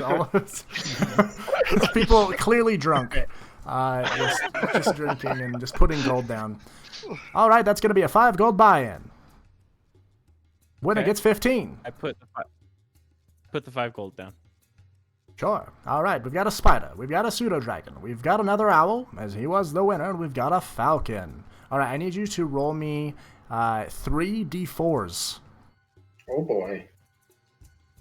And we're off. And you watch as the all of these different familiars all pop up at the same time. You see a falcon, you see an owl, you see a pseudo-dragon, and the spider. All in these tubes up above that kind of seem to circle the top of the airship here. Did you say 3? So yeah, roll me 3d4s. Okay. Got 6 total. Well, so I need to know the individual values of each roll Okay, here. 3, 2, and 1. 3, 2, and 1. Oh, we're off. And the spider. Look at him go. He's off in the front here. Oh, but look at the... Oh, the pseudo-dragon. No, he's bringing it up the rear, and he's going in. And how many times have you heard that one tonight, folks? Ha ha! Oh, my... Oh, but he's so slow now. Look at the spider. He's falling over his own legs. What could it be? Oh, and that is the winner right there. The falcon brings it in. Thank you for your patronage, everybody. If you'd like to be in the next race, let me know you're familiar and give me that 5 gold. All right. As he just takes your gold from you and kind of gives you a wink. All right, I fall back into the shadows. So you just disappear into the nearby shadows. Everybody, come and win. Come and win. And his voice kind of, still ever present, is just kind of white noise now in the background. Just Sitting next to Damion, I look over at him and say, "Hey," pat him on the back and say, "Don't know if we've officially met yet. Can't remember. I'm Linguini. Have you ever drank before?" Oh, my parents wouldn't. What? What? It's like I'm really at the bar. My parents What? wouldn't allow. Have you ever had a drink? What? Have you ever had alcohol? Have you ever had ale, Damion? Yes, of course. Oh, all right. Well, we're gonna drink some right now. I order 2 shots. Yeah, you walk up. Yeah, you walk up to the half-ling elf, and he, sure, all right, here you go. And he just puts him down. That'll be 3 silver each. Can I open a tab? Sure. And your name? Damion. Damion. Good. All right, Damion. Thanks for your patronage. I said, I'll pay for it, don't worry. Yeah, and you see him motion to the orc woman to his left, kind of to your right and in front of you, Valeera, as she just kind of looks and seems to take note of you specifically, Linguini. Kind of looking at you. Okay. Well, I say cheers and offer to clink little shot glasses with Damion. Damion clinks back and says, "That was very funny. Well played, sir." Thank you. Slam it back. Nice. I want to emerge from the shadows and turn to Sky and be like, Damion kind of sucks, huh? I just met him. I don't know. No. Okay, I fall back into the shadows. Yeah, the very few shadows that there are here you fall into, which would be like under tables and things, as you just kind of skulk beneath parties which are unaware of you as they are drinking or very focused on the gambling at hand. And you just hear under, people's breath, you just hear, fuck, shit, oh, come on, oh, God. 21, yes. And yeah, you're just kind of skulking about. But yeah, the shots are good. They put a little fire in your belly, and you're feeling good.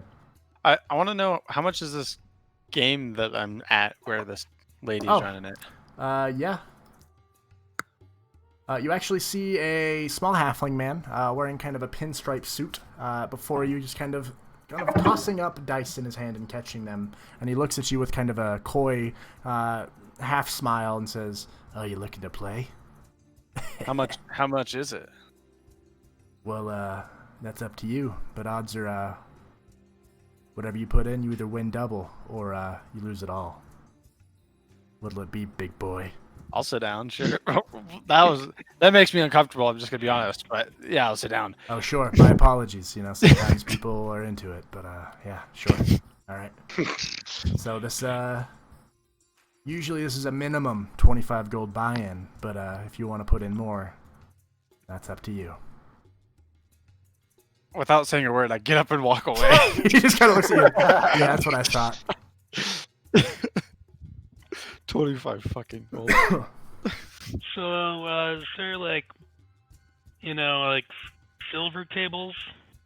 Yeah, like where's the low roller table? Yeah, far off in the top right corner, you do see kind of, you see some other potential games being played. Top right, okay. Yeah, I guess I'll make sure I grab an ale before I go gamble. Yeah, the barkeep says 3 silver. Here you go. Yeah, he takes that 3 silver, puts it in a little pot behind him. So, this is kind of my first time doing this whole gambling thing. Well, I'm a little more used to just playing like dragon chess or whatever. But anyway, what do you recommend for beginners? Who are you talking to exactly here? The barkeep? Yeah, the barkeep. He goes, well, if you're a beginner, most of these games are just games of chance. You probably might be good going to those tables off over there, as he points to that far right area. They're more of a dice game, you just get lucky, you roll a 7 or a 12, and you win. But you roll anything else and you lose. And what's the minimum bet usually? I believe those ones, it's kind of a, you do your own thing, but you either lose it all or you gain double. No minimum buy-in for that one. The ones in the middle, though, those are 25. That's where the big spenders go. Or card games, Maybe later in the night then for that one. Yeah, thank you very much. You're welcome. My name's Valeera, by the way. Valeera? Well, that's nice to meet you. I haven't seen you around here. Nice to see a friendly face, Sometimes these old fucks get in here. Those old stinky guys. But, we keep to ourselves here. Nice room and board as well. It's really comfortable. I like it here. You see him kind of eye the orc woman next to him as he...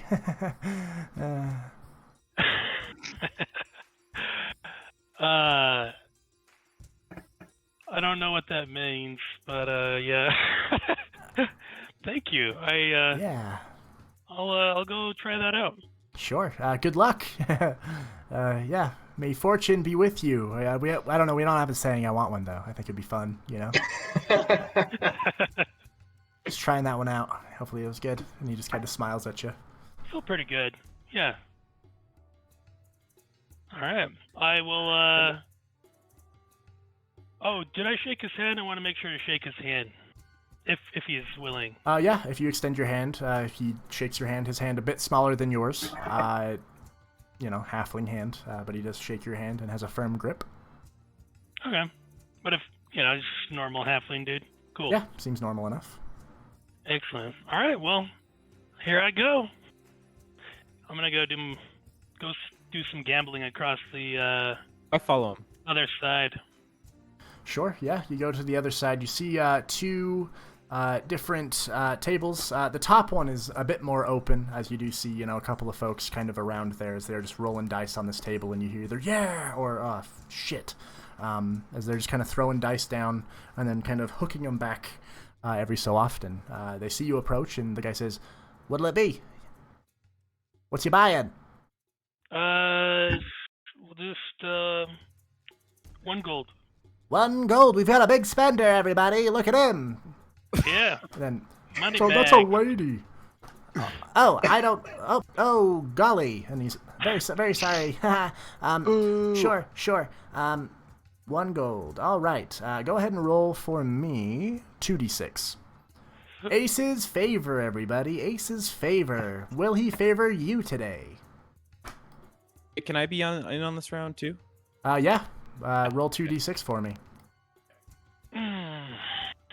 Farts. Tough luck. You're a loser. Damn. Shoot. Okay. That was really close. So you though. got an 8. Yeah, with that one, with an 8, you're a loser as well. Ha ha! As he just pulls in your gold. Like, Hearing he's that they're mage playing hands it such a over. cheap game, I want to go over there. Yeah, as you well. walk on over and you see kind of some people starting to walk away from the table as they watch the rest of you kind of start to approach. And you see this man up there kind of looking at everybody. All right, what's the buy-in this time, everybody? Wait, Wait, I want to pull out my lucky charm, which is a comb, like an amber sort of comb.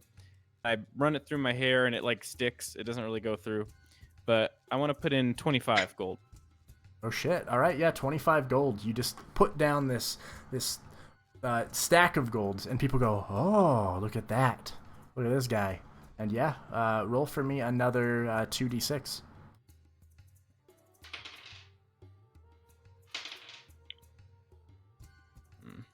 A 3 and a 5. A 3 and a 5. That's another 8. And then he looks at you and, but here's the trick. If you want to double your bet, potentially, we can either double the payout, and you can add one more roll.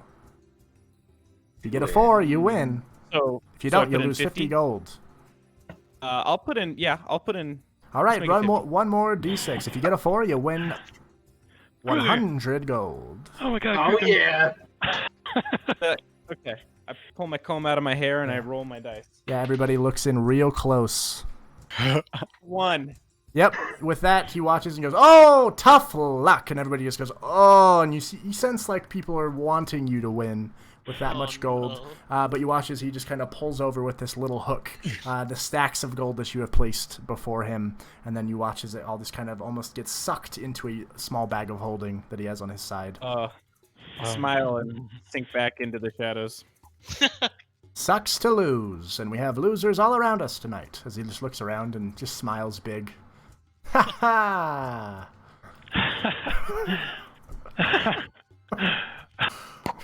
Alright, I'm gonna try one more time. One more gold. Yeah. Here we go. 1 gold, big spender. Let's go. Yeah, boy. All right, roll 2d6. Oof. That's a loss. If you want to double your bet, you can add in another roll. I'd have to get a 1, right? Exactly. It's 7 or 12. Yes. Terrible odds. Yeah. Do it. Do it. Do it. I'm good. Valeera, you can't do it. faith. No, Don't I do feel it. it. I feel it. You'll win. You can't. Do it. He With can't. the He could numbers, just roll a I'll 1. spot he could, you. he could roll a 1. He I has need to another roll drink. one, right? Yeah, before you I have to can do roll a that. 1 to get a 12. All he'd have to do is double your roll a bet. 1. Easy. No. Easy. Wait, so it's 1d6, right? One Yeah. more? Yes. Yeah. Okay. I thought it was 2d6. I was like, no, you can't. Well, so there's the initial buy-in, but then, yeah, after that, if you want to double You or can do it. nothing, it's a additional. I have never had more faith Alright. in anything. Are you putting down another gold? I'm persuaded. Successfully persuaded by Linguini. Let's You go. put down another gold piece. Peer pressure from my new friend. Linguini's just shouting across the bar. Across the Do table. it. Come on, Lady Luck. Oh, Oh, sucks to suck. As they just take that, you see a mage hand that little gold piece, and then he just plops it into got his it. pocket. ah. Any other bets? Where Any other I'll drop bets? down I'll 2 be- gold. I'll Sky wait. puts down 2 gold. Valeera, Yeah. I All put right. down 2 gold as well. All right, you put I'm down gonna 2 win gold. back Valeera's All right, both money. of you roll 2d6 for me. We're just gonna gamble the rest of Oh, the night. you I just hope so. lost. Unless you want to roll again, that's another 2 gold. Doing it. Roll 1. All right, another 2 gold. So you have to get a 3. Or wait, you have to get a 4 here. Oh, sucks to suck. So close. If you want to double your bet, you can roll one more time. I have 9 total, right? Out of my share? Yeah. Okay. I'm doing it. So 4 gold total. You gonna double down, Linguini? Yeah. Going for 4 gold. You can win 8 or you can lose it all. Wait, Do it. 8? Well, so No, you you have so you to- put down 2 gold, to get a and 1. so you have to roll, you know, A 2 1. another. Yeah, you have to roll a 1, and you can win 8 gold if you win this, but because you doubled down. Wouldn't that be 4 gold? Then Dude, you put down net 2 gold, you would and so win. to roll again, you have to put down another 2 gold, and so Oh, you can either shit. lose 4 or gain 8. Oh. Okay. Well, let's do it. Y'all are crazy. Sure, yeah. Losers! He's All like, around! Damn it. Yeah! Well, How long have we I been give here? I give my last gold to Valeera. This because has essentially been real hour. time, so it's been probably like 15 minutes. And you've lost a lot of gold. A lot of gold. Oh god. I just Did shake you- my head, and I'm gonna go to the middle table and put down my 5 gold on a Oh, feline. shit. All right, yeah.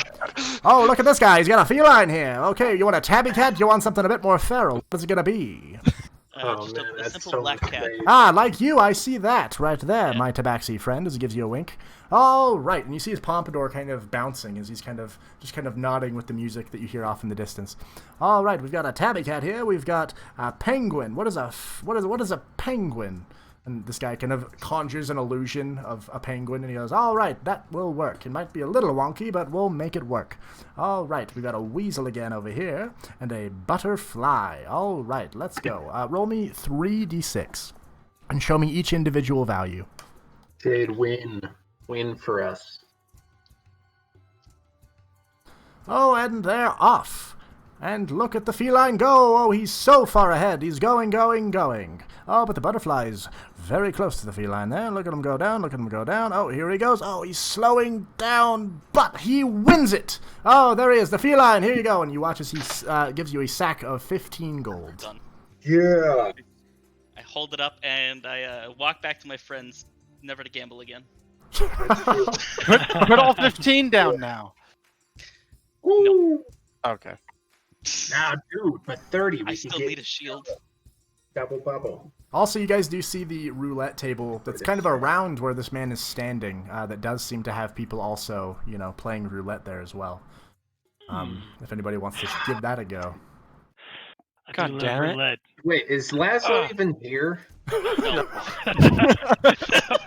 We did that the second we walked in. Wait, Did we even start looking? Like, we were just like, hey, let's get a We walked fucking in, drink. we looked, and No, there we were didn't. halflings. We were- I promise you I did. Oh, We no, were that's right. received. Well, And yeah, we saw glanced. orcs Yeah. and halflings, and so we said, okay, we'll gamble. That's how this Okay, went. that's right. Okay. Just needed a recap. Yeah.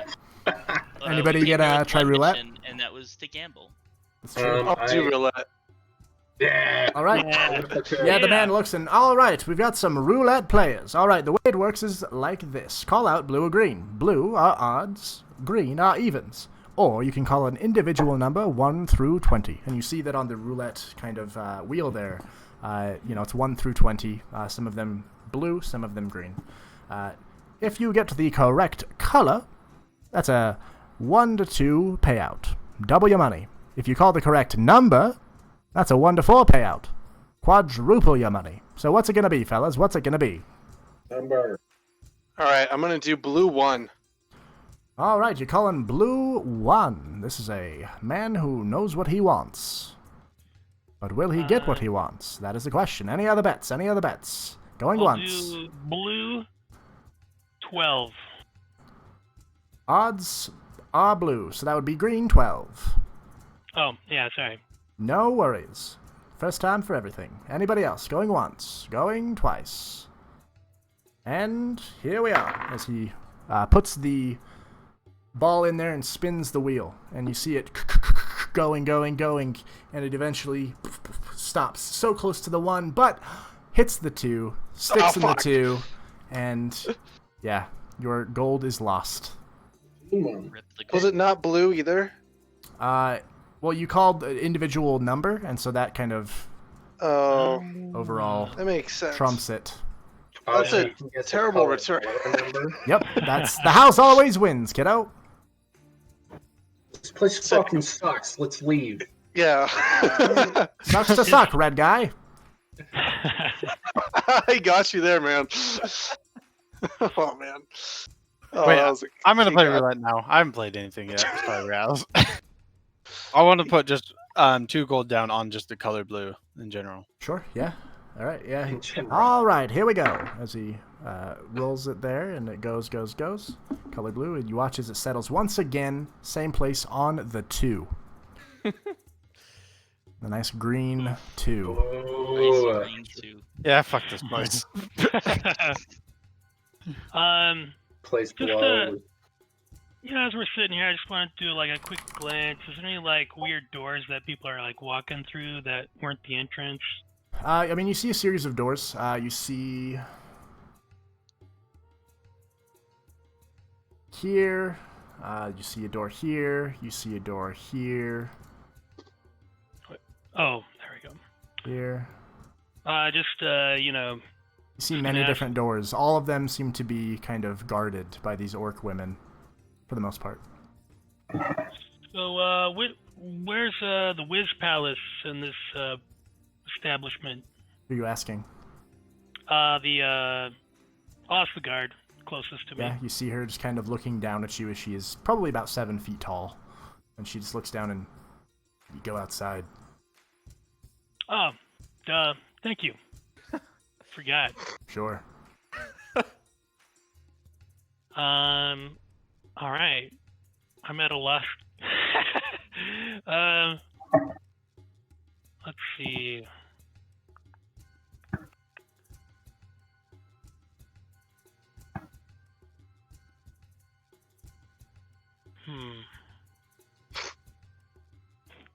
I think we've spent enough time and money here. I think we should dock.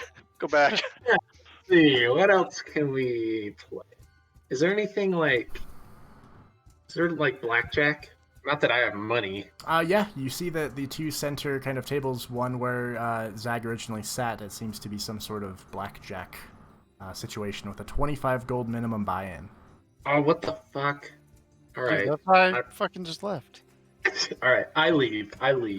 Yeah, I voiced that to everyone else too. I think walk around. Hey, I think we should just go find him at the docks. I briefly go into the shadows and grab Kruger, and then The shit. Just pull him out of there. Sure. Find him under the table. yeah. Yeah, about 25 minutes now have passed as you guys, a lot, your pocket's a lot less heavy. I'll get fleeced. You walk Double out it. and make your way back into the shantytown area. The smell, once again, just awful. Oh, let's go back in. No. Way better in there. We did set out today with a goal, and I don't know if it was to drink a lot of beer and then walk for 5 hours, but I think if we head back to the dock, it'll come back to us. Probably. Well, So just kind of follow the same path that we came down originally. Yeah. I mean, vote to not as you attempt to walk the same path, it seems like it has shifted. The city What? seems to just be a shifting shantytown of muck and sorrow. So yeah, who's God. leading the charge here? Fuck this shitty, shifty. I will. Yeah, Gonna definitely. like touch Balthazar on the shoulder as we start going and give him some guidance so that we can find our way back to the Sure, docks. yeah, Balthazar. If you're leading the charge here, you get guidanced and you feel something. Get a little tingle. Your senses tingle, whatever senses you want them to be. 21 total. Sure. Yeah, 21. You're able to circumvent that goblin encampment, and while you do hear those voices, just, hey, what are you doing? You continue on past that, and you find the old road with a clear way back southward, which does take you about an hour of walking, but it is unimpeded. Nobody peddling to you. People tend to, keep away from the old road, as that's where these more noble folk walk, as well as the folks that are heading to Trisdale Heights proper, or the Arcanum. And so you actually do see some chariots that seem to be coming towards the Arcanum, kind of passing by all of you. But the faces shrouded, the windows kind of covered with drapery and things as you make your way back to the docks.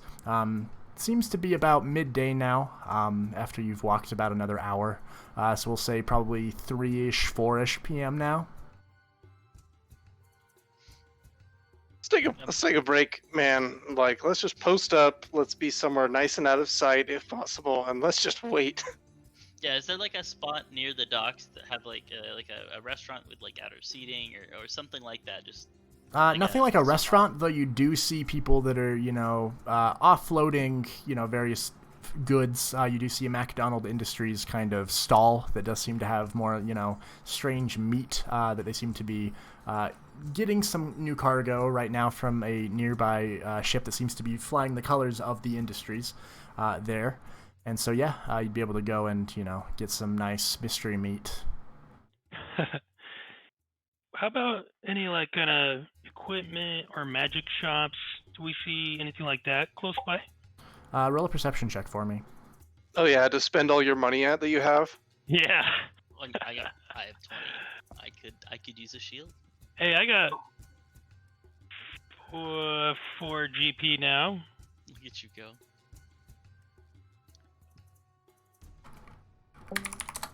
Did I roll? Yeah.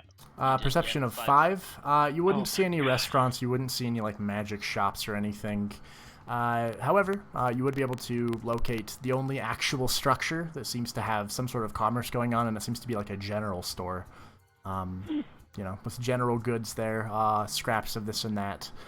But it does seem like there is some sort of general store near the port area. Yeah, I'll go in. May as well get some supplies. I'll look in with him. Yeah. You enter and you see an interesting man. A man who almost seems like he's got scales on his skin. Bluish tinted kind of features and kind of like almost like fin-like ears. As a Triton man seems to be running this establishment. As he's kind of talking to another paying customer. But then he sees you all enter and, welcome! What can I assist you with, everybody? Just came to browse your goods. I ran out of my healer's kit way back, so I need to replace that if you have one. Sure. How many are you looking to buy? Just the one, or what? Do they typically just come in with like one use, or can you get them? Healer's kits, I believe, have unlimited uses, or maybe it's 10 uses. Oh. Let me look that up real quick, because I do believe there is a use count. Oh yeah, I guess I could search for that. Healers. I also do have this document, which I want to share with everybody. Yeah. For when we do shopping things. Let me know if you guys can see that. It's essentially just like a fucking culmination of shop things. And so right now you're at a general store.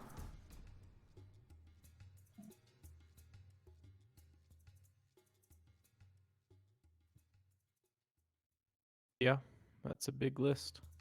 General store is on the second page, bottom right.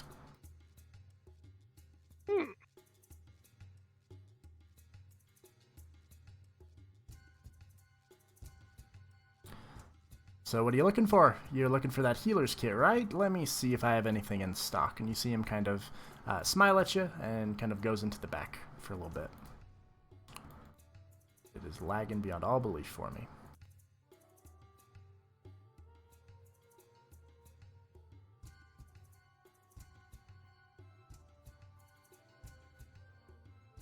Man, recording this and doing all these tabs that I've got, it just comes to a standstill sometimes, fellas. So I apologize. No, you're good.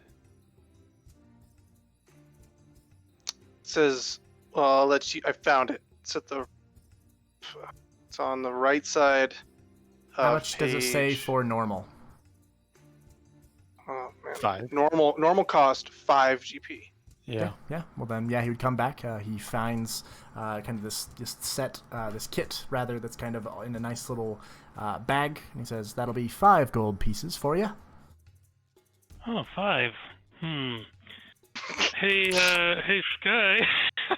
Yeah, I slide over another gold for you. Oh, cool. Thank you. Appreciate that. Here you go, sir. Mr. Oh, sorry, I didn't catch your name. My name is Timon, and it's good to meet you. From Azuria. Recently, you ever been? Mageria. It's on the surface. A little dangerous right now, but a nice place if you ever get to go. It's kind of hard for you folk to, I guess, make it down there, but if you get a nice little suit, you can go for a fun swim. I'm going to put on my bucket list for sure. Please do. I've also got buckets, by the way, if you're looking for anything like that.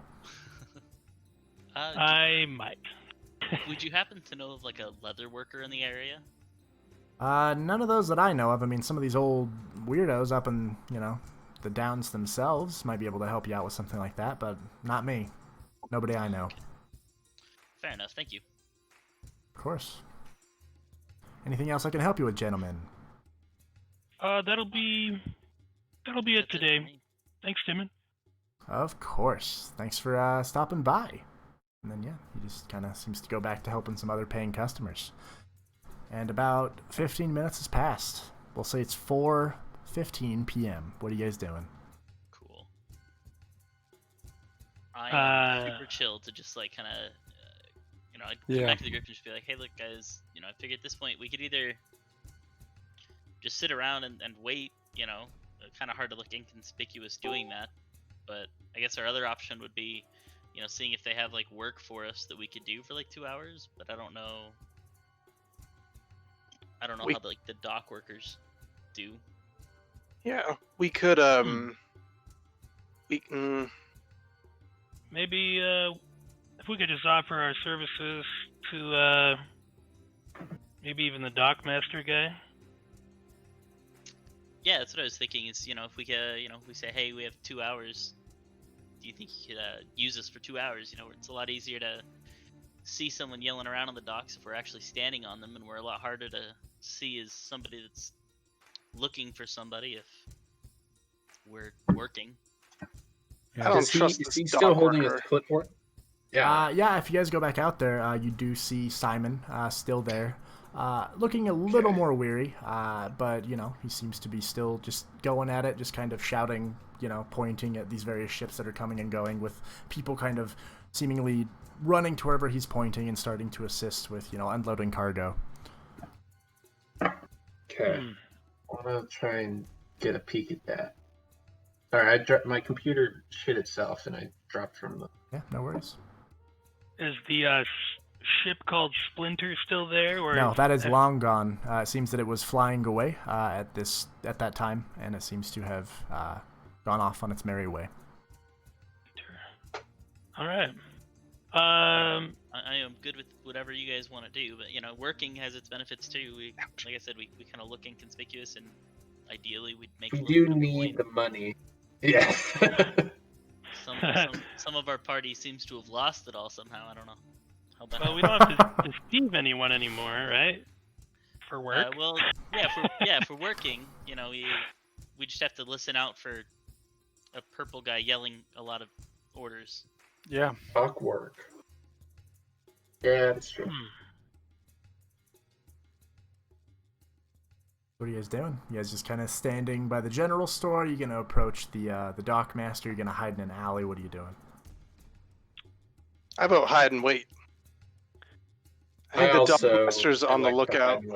More of a hide and wait. Yeah, I don't want to go up to him. Sure, yeah. You guys would easy enough be able to find an unassuming alley, which has all kinds of empty crates and garbage cans and all kinds of stuff that kind of hide you from view, unless people sometimes occasionally walk by, but they just kind of side eye all of you, keeping to themselves as they continue walking past. An hour passes. It starts to get a bit darker here as it's just you're above the cloud sea, and so there is no cloud cover ever. And it's just the glaring sun. But it starts to get a bit darker now as twilight starts to take the skies. Very similar to what you saw in the Eldest Arcanum. The oranges, the purples lighting up the sky, and you start to see, as time continues even further, the twinkling of the stars. Very bright, very clear here in Trisdale, near the docks.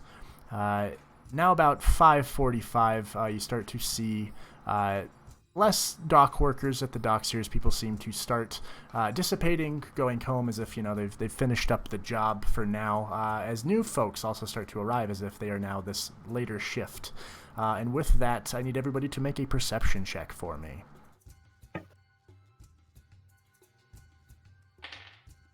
It's my freaking D&D Beyond. Ooh.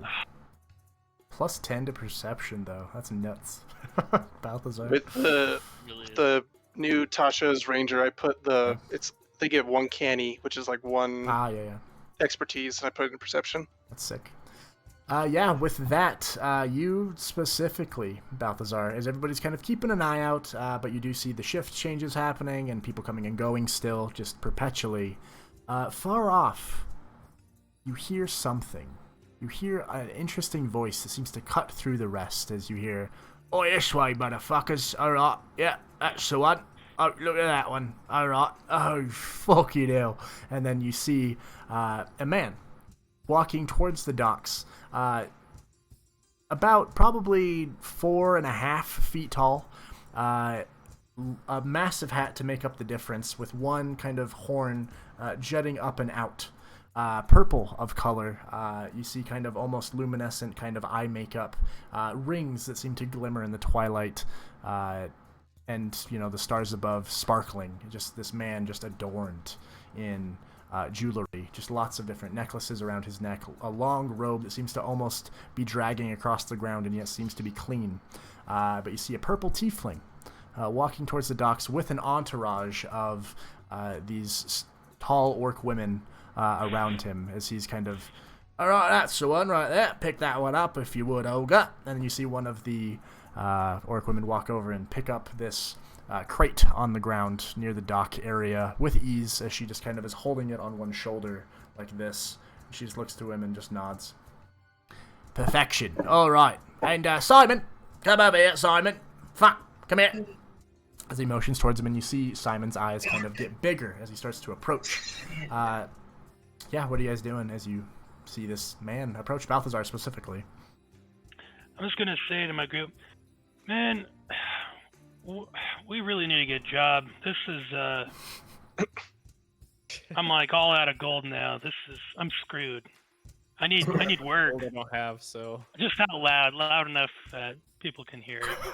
I need work. I'll say, well, maybe Olivandrin can fund your gambling addiction after we do this job, because, and then I'll do a quick little point over where I see the Dockmaster and Laszlo convening. Yeah, as you point, everybody at this point is able to kind of cut through the crowd with that point, and you do see Simon with the clipboard in hand kind of uncomfortably kind of scuttling towards this small but kind of powerfully presenced purple tiefling character. For those who play WoW, very Gallywix kind of vibes here. Just a small squat asshole of a person. I'll say, okay, here's what we're looking out for. If you see the Dockmaster look around worriedly for us, then duck low. And Yeah. I think maybe we should. I don't think we'll have any trouble following them to a lair with those big workers that he's got with him. I know I'm like a big flamey guy, but can I still go stealthy? Well, yeah, I mean, you're able to kind of control the heat that you give off, as well as kind of the light that you give off. And so you would be able to kind of dim it when you are trying to attempt to be stealthy, I would say. All right, I want to attempt to be stealthy now. Yeah, if you guys would like to, you can all roll stealth checks for me. We'll Yeah, do we might as well. a stealth average for the whole party here, so good luck. Oh shit. Okay. I am bad. I have disadvantage on stealth. Yes. Sure. Me too. You have disadvantage on stealth? Oh my god, Damn. I got a natural 20 to start, Got double and natural now my 20. disadvantage is 7. XD. Do it? Sure. Oh, there we go. Luckily here, overall, wait, Valeera, is that everybody's rolling twice here? Am I seeing that correctly? Some of us with heavy armor. Yeah. Right. Yeah, sure. Kind of middling there with this average. Some very high rolls, some very low rolls. Just the armor that some of you wear is just kind of loud when you're just walking in general. But some of you are also able to kind of slink through the crowd with ease. So I'd overall say, a nice just average, you're just people in the city. But some people are still making note of you. But yeah, what are you guys doing as you stealth behind? I guess you're behind them. They're standing and speaking, but what are you guys trying to do? Well, we're just kind of like sitting in the alley and trying not to be noticed right now, I think. Sure. Yeah. Easy enough. You don't see any of their eyes specifically going towards you, but there are people that are literally walking through the alleyway that are just kind of looking at you and like, what the fuck? Like We're shooting craps. I'm in the tower. Yeah, You guys don't do need you any have more some games. dice? Do you have some dice We're out? drinking. Do Do I have a game I have set? dice? Yeah, if you say that you're shooting dude. craps, you see this man kind of robed. Okay, Goes, we were doing that. are ya?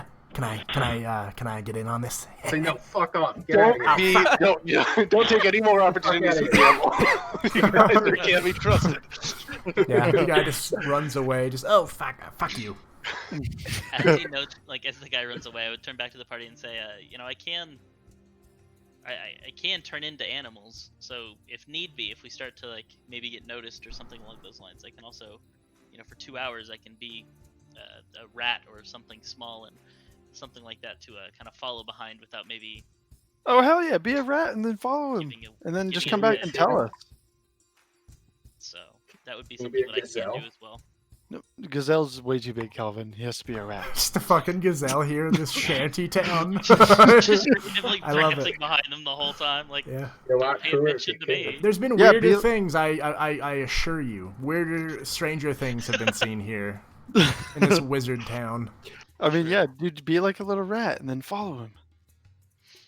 I think that's Yeah. genius. I can do that, yeah.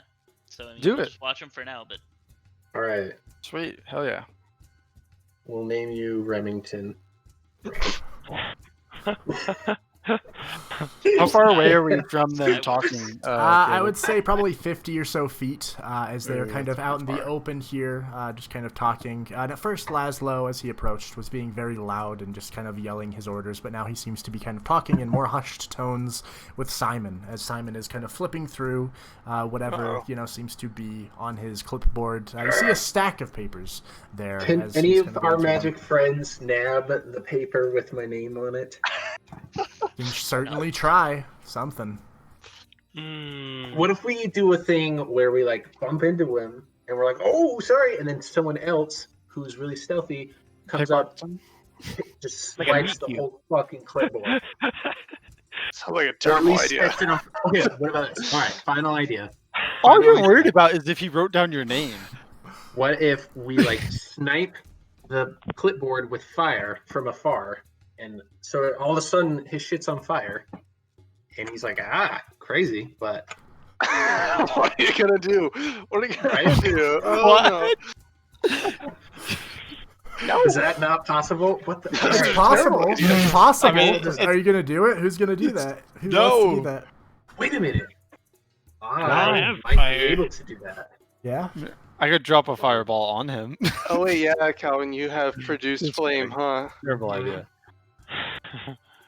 What's the range on that?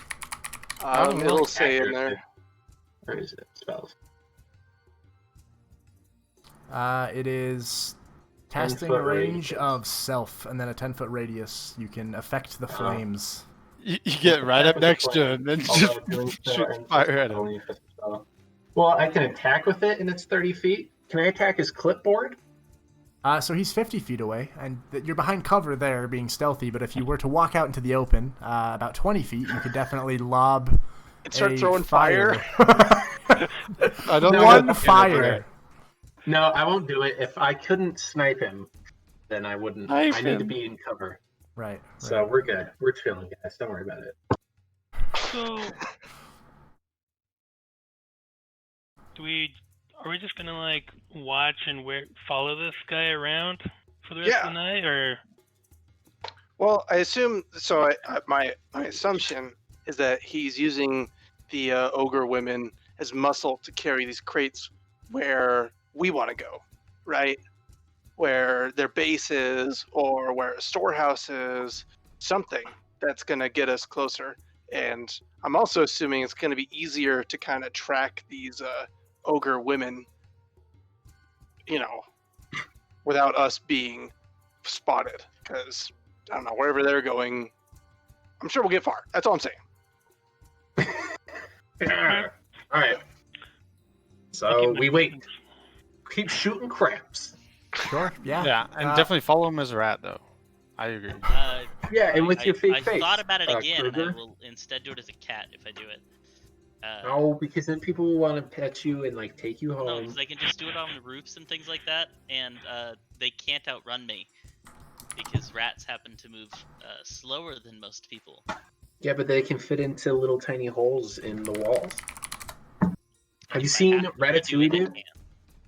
All right. You be whatever animal your heart desires, and let's proceed. That's Ratatouille. Yeah, how's he doing? Is everyone moving stuff still? I mean, you They're still see flipping through the orc women going over and seemingly picking up, some crates that seem to be stacked specifically away from all of the rest of the actual ships, closer to this kind of dockyard where, it's kind of near the general store, literally, 50 feet away from you. Seems to be its own little shack area that Simon seems to almost, perhaps maybe he's working out of, as he seems to walk in there and walk back out again with more papers as he's kind of flipping through them, talking. You can't really hear him, but to Laszlo. And you just see Laszlo nodding and kind of biting his fingernail and spitting as he then is looking at all his rings on his fingers that, they seem to almost have an arcane glow about each of them. But yeah, they seem to still just be talking business, and it's been about 15 minutes, going on 20 now.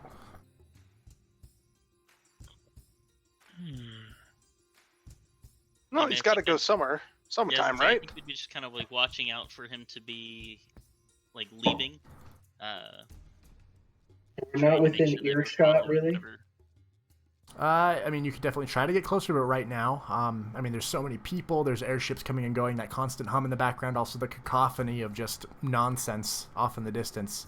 They're talking in kind of, just talking normally like this, but that's 50 feet away.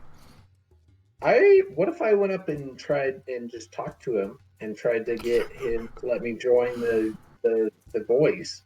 Could definitely try. I mean, I asked the group. He does already have your name. Right? I'm thinking maybe that could work to my advantage. I think you should try it. worst case scenario, they try and kill you right then, and then we got to come over and fight. Yeah. We get Best to case kill scenario, Laszlo. we can just stop trying to be sneaky. True. But yeah, when you go over there, you gotta act like you really need work or something. You're willing to really work for him. What I'd say. Yeah, you got to be desperate. You got to. Yeah, you gotta be like, you're like, I'm here to work for you and make a difference for you. That type of thing. I'm a bad liar, so Yeah, you should do it. I know. I'm trying to think about what I'd say. All right. What are they called? The Greyjoys? The Graveborn? Graveborn. Probably don't even need to say the Graveborn, name. yeah. I probably, Okay, wouldn't, probably not. The great probably choice. wouldn't even say that.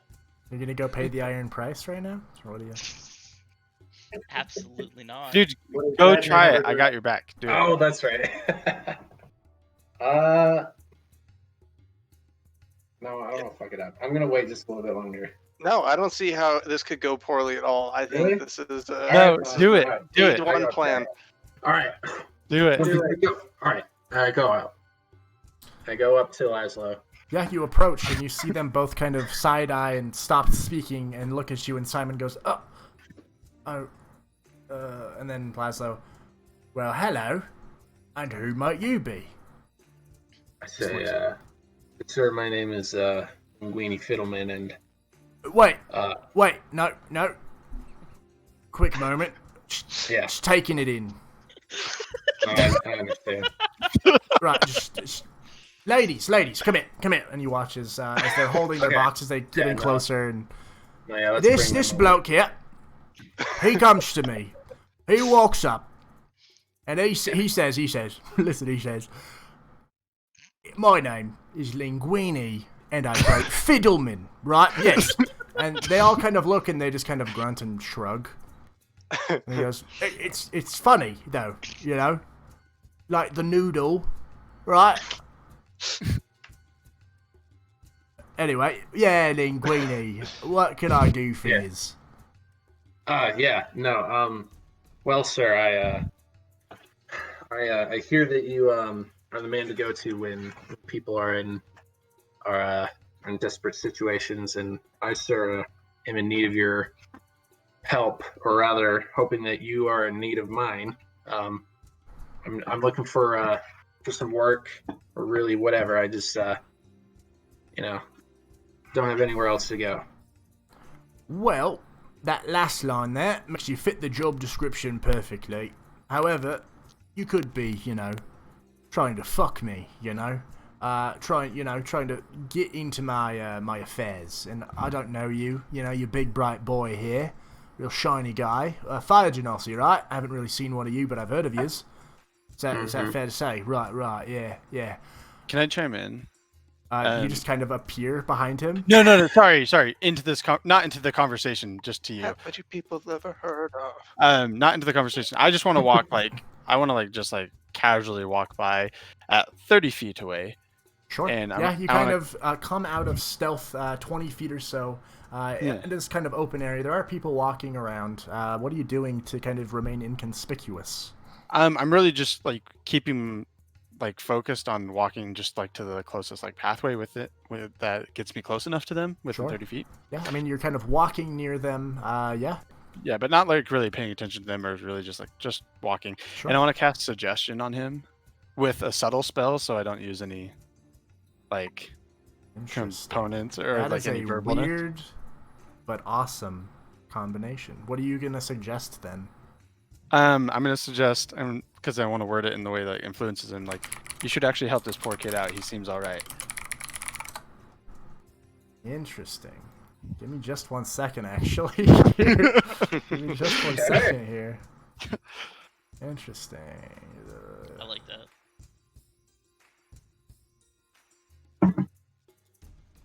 How dark is it right now? It's starting to get a bit darker, yeah. I mean, there still is light in the sky, but you're starting to be able to see the two moons a bit more clearly in the sky. You're starting to see the first stars kind of piercing through the heavens above. Yeah.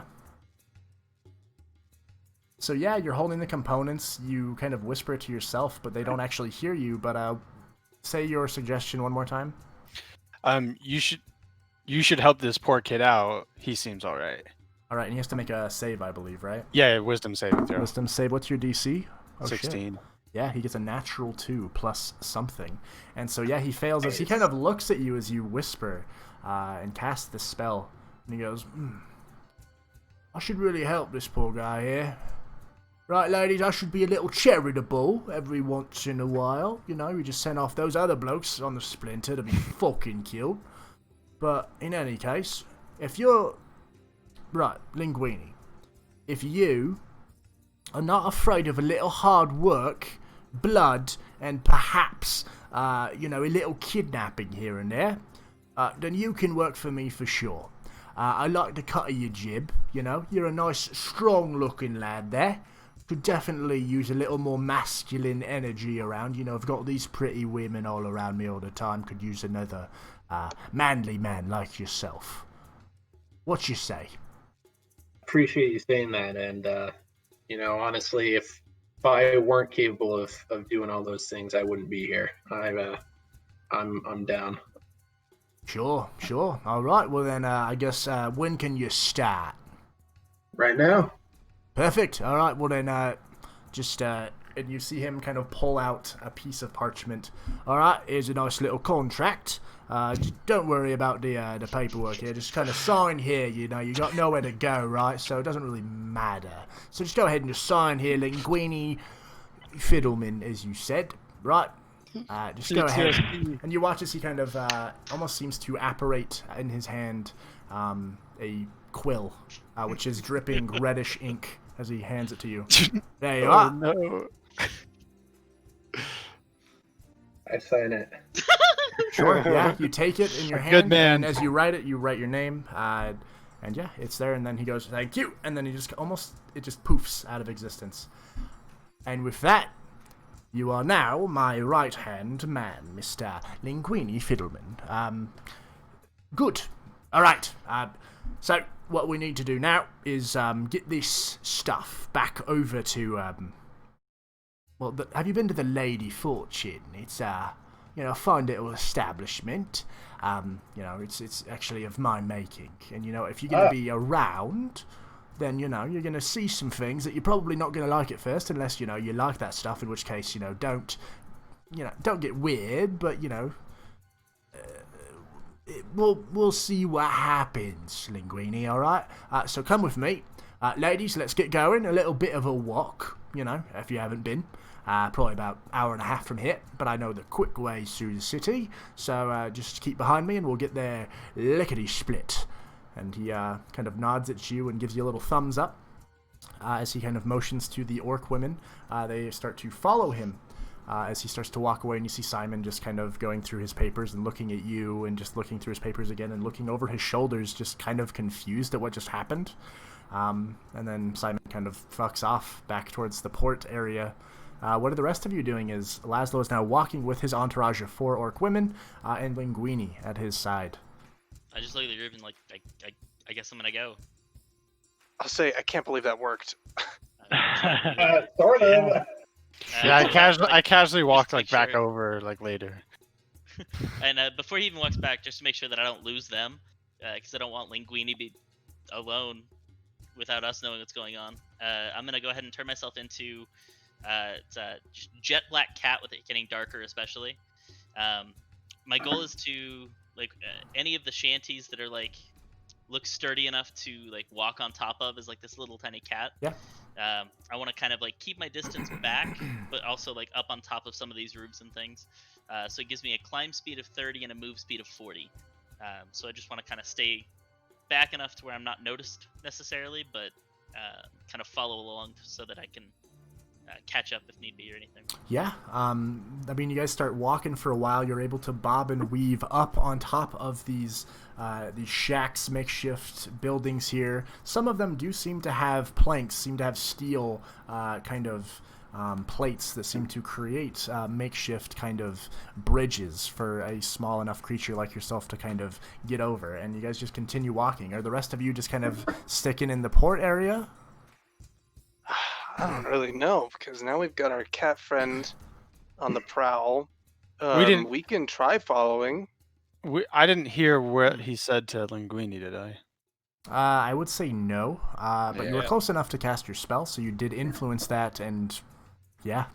But aside from that, you just see them walking away with Linguini following, and then you watch as Sky wild shapes into a cat and seems to be following quickly thereafter. But are the rest of you just kind of sitting at the port, or are you going to follow as well? I guess we just kind of follow at super distance, right? Try and keep the cat in our vision. Yeah, you guys are more so than would be following Sky in his cat form.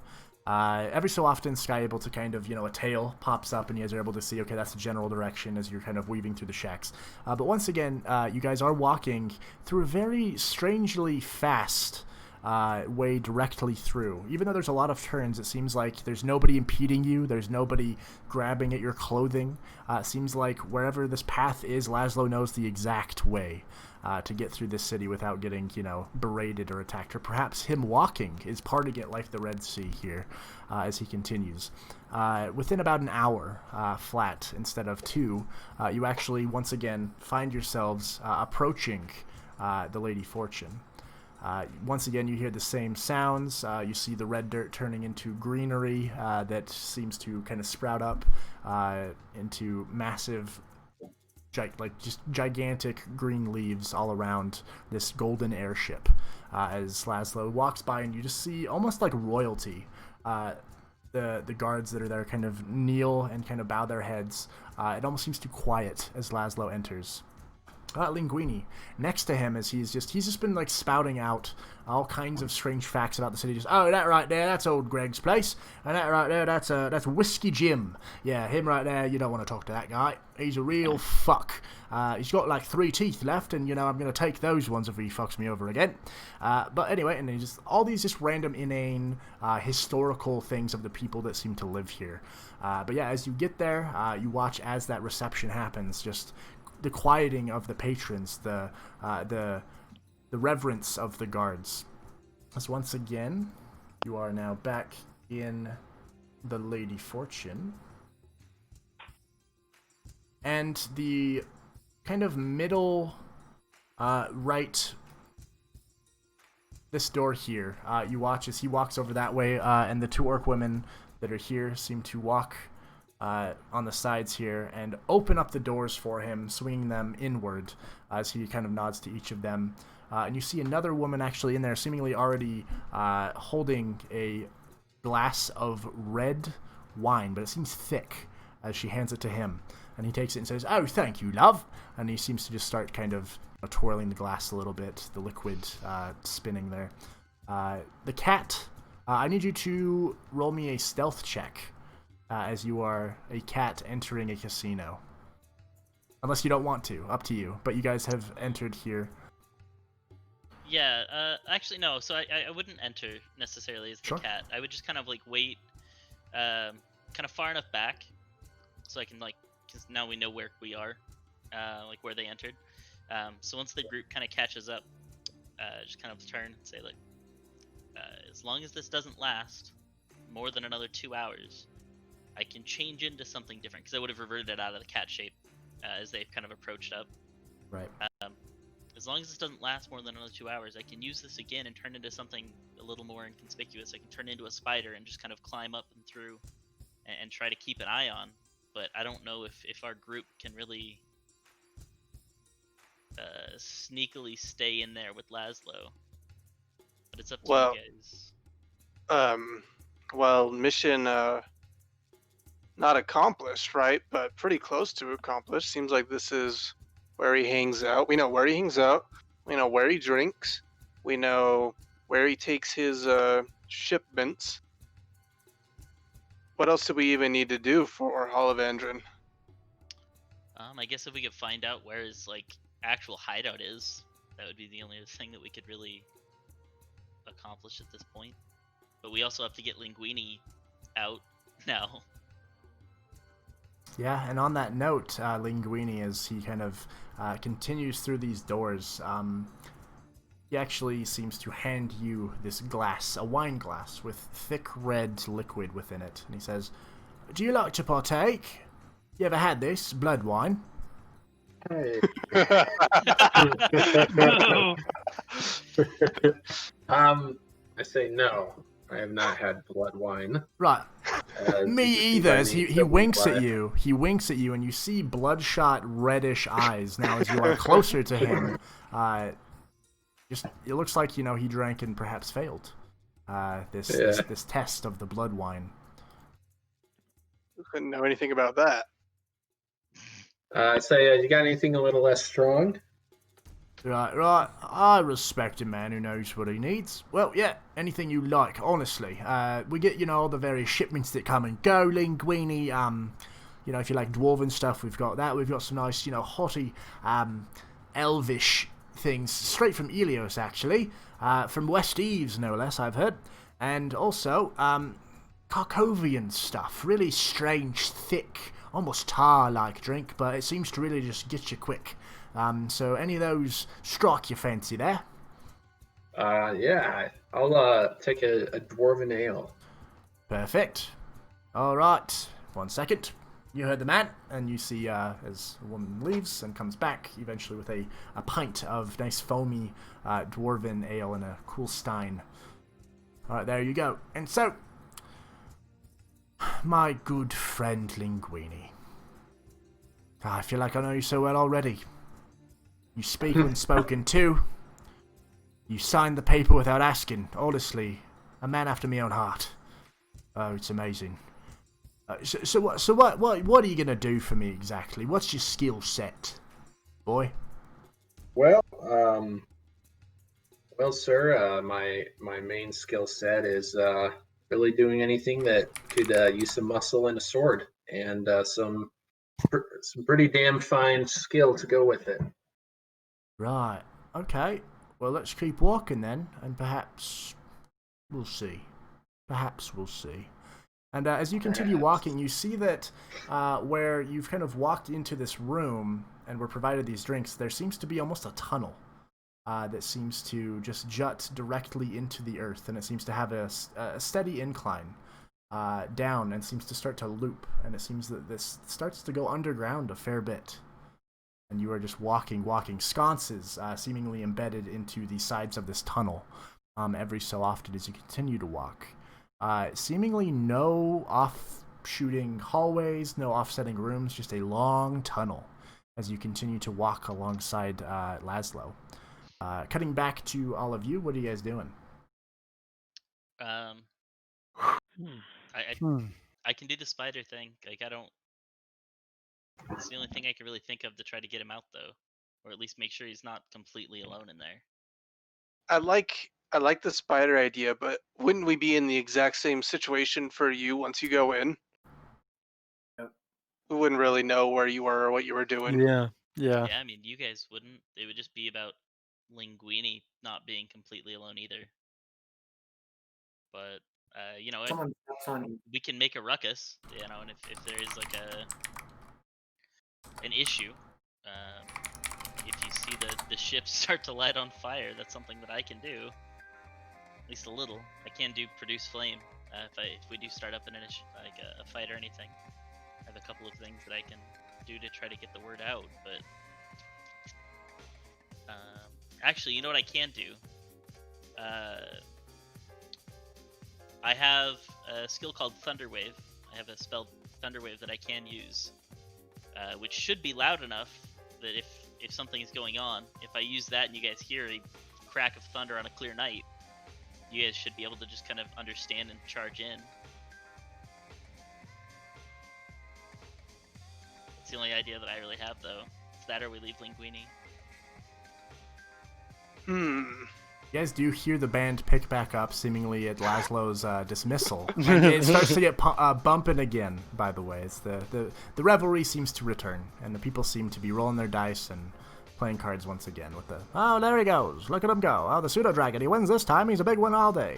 But yeah, you guys are just kind of outside, still just kind of talking amongst yourselves. What are you doing? It's been about 10 minutes now. I like that idea. Why don't we do a hybrid where Jade does the spider thing, he goes in and figures out where Linguini's at, and the rest of us just go in and incognito or just laying low, waiting for a moment. Yeah, no, I agree with that. And then, like, if he can do this thunder thing, then we can know it's time to get our asses down there somehow. All right. So sounds like as good a plan as we can have. Yeah. Alright, so I will use my second wild shape for the day, or for the non-short rest anyway.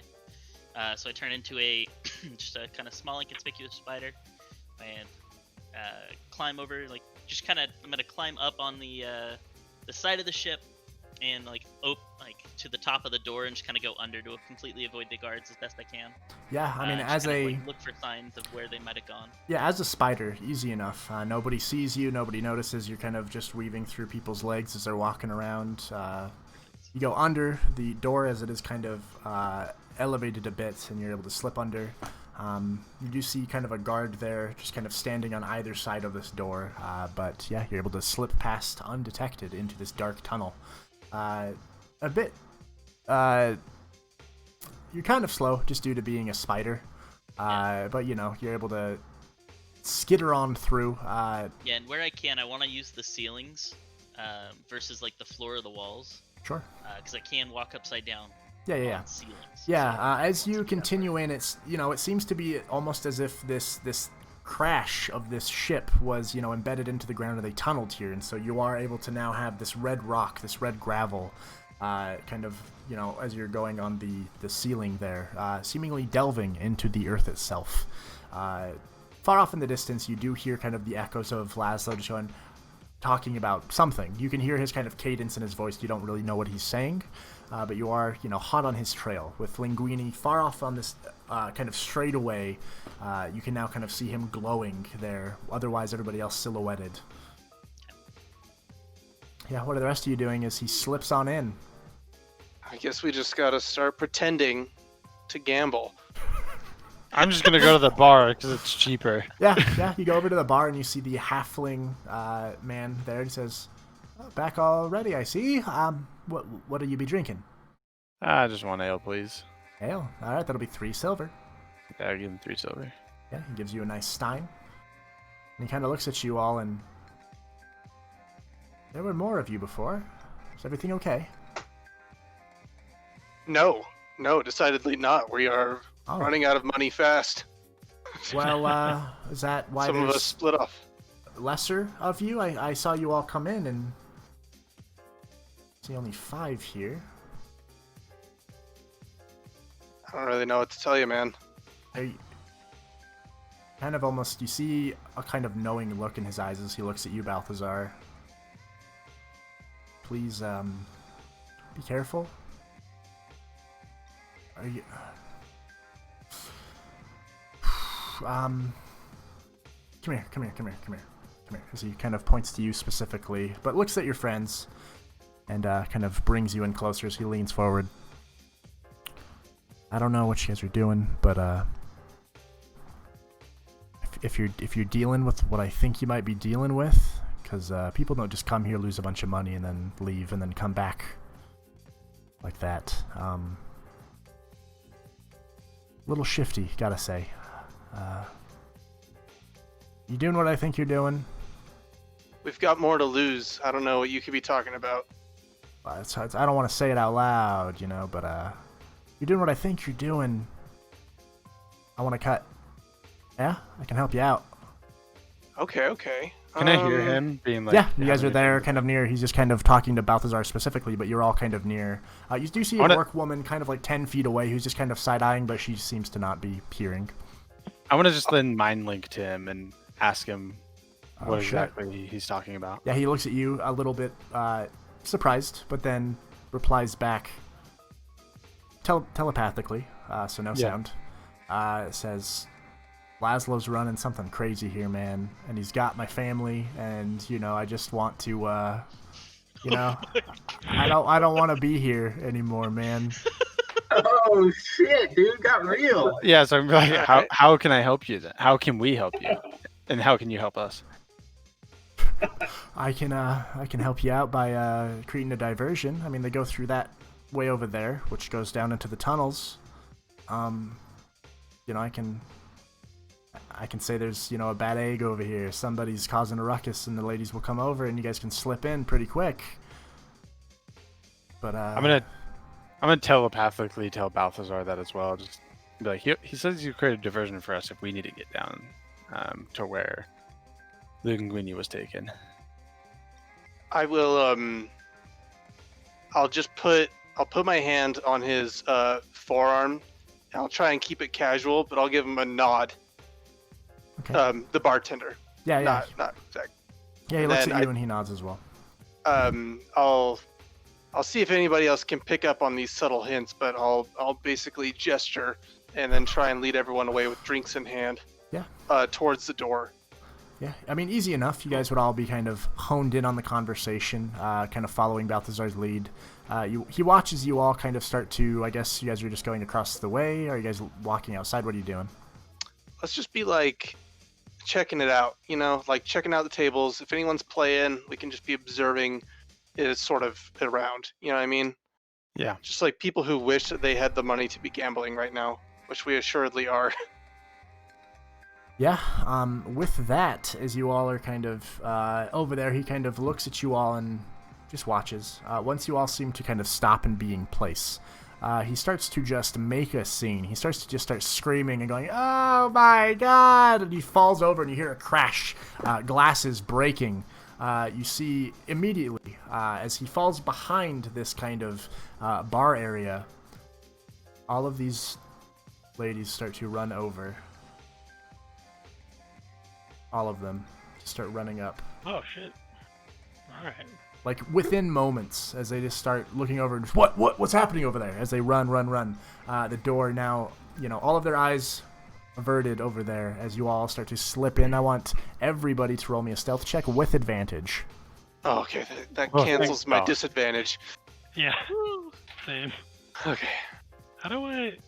You know, I'm gonna just roll it in. Fuck. Oh my god. This is once again a party-wide average. So, what do we got? Here we That's a 22. A 19, a 16, 15. boy. 7. One. Yeah, it's easy enough, I as guess it is it's a 15. party average here. Pretty high, considering. You're all able to slip in these doors undetected, and you start to make your way down the tunnels. As we will shift back to Linguini. As you're walking, he says, well, Very nice. oh, I love that band up there. Do you like music? What's your favourite type of music? What do you like to listen to, my good man? What's your favourite? Kind of just almost like a mercenary living the streets my whole life. Never really, hear the occasional club music when you have to Sure. work around there. But Well, we're going to find you some proper culture here, Linguini. Glad to have you under my wing here. I don't know, it's just as we were talking there, I don't know you, but it's almost like a little voice inside my head was like, help this poor man. You know, he needs you, Laszlo. You can change his life. And here we are. So, if you don't like music, we're going to find some music for you to like. Me, myself, I enjoy certain sounds more so than, certain songs, things like this. One of my favorite sounds are like the screams, right, of the people that we bring down here. Would you like Have to you heard partake? of Death Grips? As he just looks at you, and you still hear the faint music kind of echoing here, but it's getting quieter. And as you continue forward, it gets a bit quieter as he... Well, do you have anything against, things like that, we have a bit of sport down here. We have a nice little arena. And, we find, those buggers up there that nobody's going to remember. And we bring them down, and it's fun just to watch, a little bit of sport. And so we have, there's this one guy, actually, up there, the bartender. I don't know if you met him, if you saw him. He's a nice enough guy, but he's got some really shitty parents who owe me a lot of money. This very beautiful elven woman and this little squat little halfling man. It's very strange, the dynamic there, but, to each their own. And either way, they didn't pay me back. So now their boy's working it off, and they themselves are actually going to be in the pit. You want to take a look? You want to see how you're feeling about that? We can then, I don't know. You like that? You look like you're from the streets. Maybe you've had to bash some heads. You like watching heads get bashed. I like it. Well, I try not to like anything too much, but I'm game. Right. Moderation. Yeah, just like one or two heads bashed a day, really. More than that, you're going over. Yeah, right. I mean, I've been working all day, though, so, this might be let's best. go. Show me. Sure. Yeah, as you walk, you see, as you kind of get to the end of this path, you see this. As you are walking, and aside Laszlo there, if you would like to put your mini on the screen next to him. As he's walking, you see some more orc women there, and you see kind of almost a throne across the way, as the music will fade here. I'm just kind of like on this wall over here, kind of staying back still. Forget your spider boy. Yeah, little spider boy. As he kind of walks in here, you see a large pit, dirty. You see humanoid bones that kind of scatter all about, smatterings of blood on the ground, weapons that seem to be strewn about, some of them broken, others in good condition but just left on the ground, shields. And you hear growls coming from the vat, kind of north, in that northern area. And you also just hear, just a strange, almost mocking tone that seems to be emanating from there and echoing outward as Laszlo continues walking this southern kind of path. Rather, that's you. Oops. As he's walking with you. And he's like, so this is my little... everybody has a happy place, right? Everybody has a place when they close their eyes. They go there and it's just comfort and happiness and all you could ever dream of. Well, this is mine. And I want to share that with you, Linguini. Little voice just told me, this is the one you've got to help. And I want to welcome you to my world. You see that? You see this world? You want to be a part of this? Yes. Definitely. You want money? I do. I would love some money. You want women or men? I don't judge. Either way. Yeah, sure, why not? The carnal things in life, you know, I find that while fleeting, you know, they get you through the day. Something to look forward to.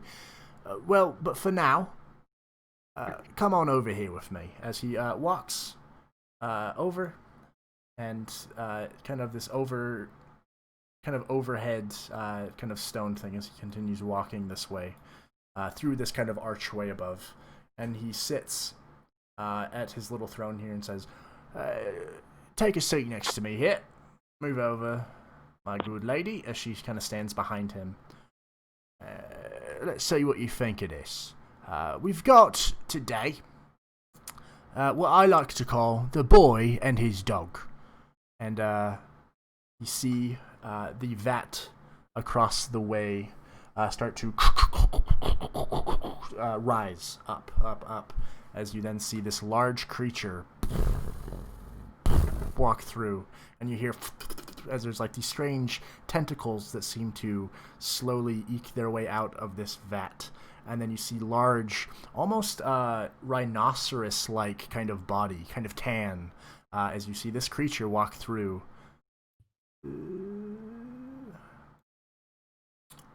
Second here. There. This large creature that makes its way through. Christ. And then above it, you see a floating little green thing that seems to be flying around. 4 little eye stalks coming out of its head, as it's just like, come on, boy, let's show him what we're gonna do. As it just, almost in a mocking tone, very similar to the cadence that you hear Laszlo using, as it's kind of flying around this creature, just orbiting almost around it. And Laszlo looks down and, how it brings a tear to my eye these ones. Took a long time to get them here, but you know, they really just enjoy what I enjoy, you know? Just bring them out here. And you watch as down below, this vat here slowly starts to open up, and you see 2 ragged individuals slowly being raised up out of this surface ground here. As you see, just in rags, a high elven woman and a small halfling man being raised up as this creature starts to approach. Cutting back to all of you, what are you guys doing? Shit. Well, I guess just proceeding as normal, right? Yeah, just like walking along down the tunnel, Yeah. keeping our stealthing eyes along peeled. until we could like see something or notice something. Speed walking. Yeah, as you guys are walking, I mean, you start to, it's a dark, long hallway, but eventually you start to see light. And you see the backs of 2 orc women who seemingly are facing inwards to this chamber, whatever it may be. Can we see Laszlo and Linguini across? Yeah, roll a perception check for me.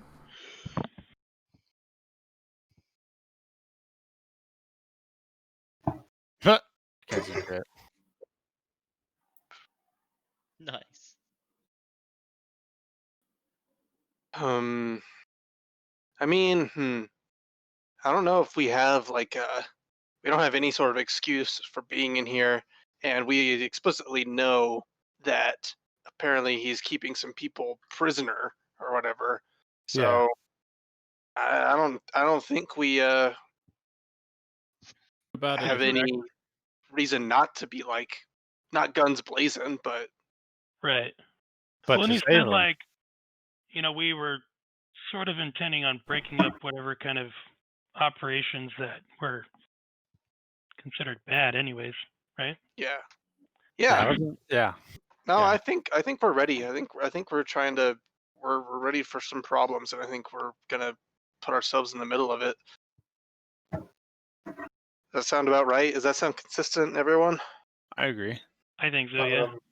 Am I I'm on allowed to I know I'm teching my characters with Laszlo, but can I address the group about stuff, about group stuff? What do you I mean? mean, that'd be metagame. About no, not I don't know. Never mind. You can't. I mean, anything that really affects the game, I would say no. Yeah, if you Since yeah, you're over like there. your character's across the way there. Yeah. So alright. if you want to do something, Linguini can definitely do something. Otherwise, you're all in kind of 3 different spots. One being a spider, one next to Laszlo, and one coming in from the tunnel here. Right. Alrighty. How far away are we from the Arcanum? Pretty far, and it's in a pocket plane in the center of Trisdale. So technically across planes right now.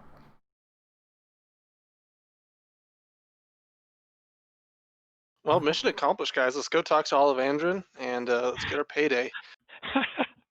No, I don't know. I think we come in aggressive. That's what I think. I think that's what our Yeah. characters would do in a hostile tunnel, with hostile orcs ahead of us. Would at the point we're at, We're not would gonna I see see? Sorry, a lot of people are talking. I'm missing it. One at a time. What's that? We're not able to see into the pit yet. Unless you walk up real close, like it is like a drop. It is like a drop. Probably a good 40 feet down. Damn.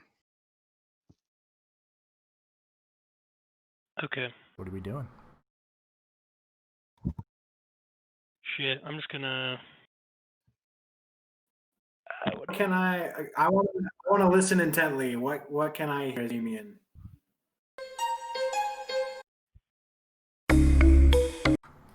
You're listening intently at the tunnel way? To what's going in, like, in the room? Because I can see the room, right? You guys are in the tunnel. If you make yourselves aware, like if you are able to get close enough to hear things, I mean, you can hear maybe muttering, but you can't make it out. I'll just say that straight up. Okay, cool. You guys are in the tunnel trying to be stealthy. If you make yourselves aware to where, you're close enough, it's kind of hard to hide when there's just a tunnel into a room. We can see the backs of the 2 orcs, though. You said. Right. Yes, they seem to be looking inward and kind of looking down into this pit. I mean, I say we just shove those 2 bitches in.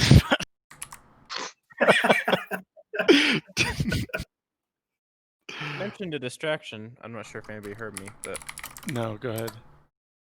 like, I mean, I can do like pyrotech. I can make a fireworks display out of maybe one of the torches. If I'm close enough, they could blind the guys on the front balcony here.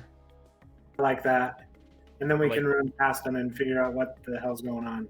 Maybe. I have a range of 60 feet. I'm not sure how far down the tunnel. How far are we down the tunnel, like, would you say, Caleb, from the balcony where Laszlo is? I would say 20-ish feet, currently being stealthy, creeping your way down. Dude, I mean, I say they're right there. Let's just go shoulder check those dudes right into the pit. All right, if you want to shoulder check them, I'm going to cast fireworks while you do it, because Who's thing I can God. Well, I'd say the strongest people do it. I'm definitely not that strong. Wait, can I see them coming in? Can I see them from my point of view? Roll a perception check for me. He's looking at us like, He's like, Oh, oh, shit. God. Well, yeah, because like if my character can piece together what you fucking guys are about to do. If you can piece it together, Stealing you're red ahead of us. With a Yeah. 7, you would see silhouettes, but you don't know what the silhouettes are. Alright. I'll be silent then. Guys, let's just go in. We're hostile tunnels. We know Laszlo's keeping prisoners. Let's just go. Do you want to shoulder check these 2 dudes? Just shove them right in, or what? We can try, or we can just, I don't know, head on in. about 2 to a person. I'll take the one on the Try right. going in. Going Yeah, for we the can left. try 2 to a person and like just try and shove them in together. I'm going for the left orc. All right. Yeah, whoever's going for the left orc then, if there's 2 of you, that would be help. So choose who is rolling with advantage. I can help with that. All right, so who's rolling for the I'm left gonna orc roll. then? All right, so Kruger with advantage is Valeera and Kruger run side by side towards this unassuming, surprised orc woman. Simultaneously, I want to do it with Balthazar on the other one. Sure, yeah, roll with Come on, help advantage, me. one of you. All right, Is there, I'll do it. Am I rolling strength? I got the better Yep, strength. I would say that's like a strength check or athletics check as you are pushing this person with brute force towards Oh! this thing here. Damn. So yeah, Balthazar 26. That's on the right side. You guys approach this woman here and just fucking grab her. and throw her into this pit, and she falls, Oh, taking a lot of fall damage. good job. And Oh what my about the God. left side here? Is there a ceiling, like right here behind them? So wait, Valeera or Kruger, one of you are going to roll with advantage. So who is it going to be? At 12. Yeah, just a 12 with advantage, because Valeera rolled as well. Oh, sorry, I didn't realize you were gonna roll 2. With a 12, you're able to push the woman towards it, but I'll have her contest to see. Yeah, no, she still is not able to contest, and seems to also be caught unawares and falls and just screams out of nowhere. Both of them falling and taking some Well, do we damage. know, guys, this is a charity. Immediately, yeah, both of them fall, taking a good 14 points of fall damage as they just tumble 40 feet down and slam and just are limp. And you just hear, "What the fuck is this?" As you see Laszlo stand up, the other orc women at the ready, and you see the creature down below kind of almost and just look up, these tentacles almost looking like feathers at the end with bristles kind of coming out of them. All of them making kind of being made aware of your presence with this most welcoming of entrances. I want to like Entrances. step to the front and yell across to Laszlo and be like, "You let these people out of here, or we're gonna kill you all." Fuck. Like, After hearing that, can I enter a rage? Yeah, you enter a rage, and with that, I believe that's where we're gonna end the session. my Oh, good no. boys and Dal. Real quick, was there ceiling right here, like on this, like right above them? Very high up, because there's like that archway, and then it does kind of loop up, where the archway is probably like maybe 8 feet up. It then pushes up to probably 25 feet up into this kind of cavern top with Okay. stalactites and things. I would have like climbed on the floor just behind them to like here-ish. Sure, yeah, you are in spider form, just creeping right Yeah, above just, them just all. over there. Just So before we yeah, ended. when we get back, we will start off with initiative immediately. So yeah, good sesh, boys. I hope he peed his yeah. pants at me yelling at him. Which one's 2, Calvin? It's a cool one. Teleport up to 30 feet to an unoccupied space. You can see. Until your rage ends, you can use this effect again on each of your turns as a bonus action. That's awesome. That's sick as fuck. You got teleports, baby. That's Hell dope. yeah, that's dope. And Kelvin, he probably doesn't even know that you're raging to be against him. He probably thinks you're gonna protect him. Yeah, he's unaware. He's about to get fucked up. He doesn't even know. You're about to get the cheapest shot on this dude ever. Like, just a total blindside punch to the face. Unless like something in that contract that you blindly signed Well, says yeah, otherwise. dude. That, Right? I we'll see, know. though. We'll see. I'm kind of That- It's worried. not like he's never- a tiefling or anything, making you sign contracts or anything. He's Never not. had He's any not issues the with devil, somebody right? Reading a fucking contract before. We'll see. We'll see what happens, boys. I'm excited. We're gonna start off with a very interesting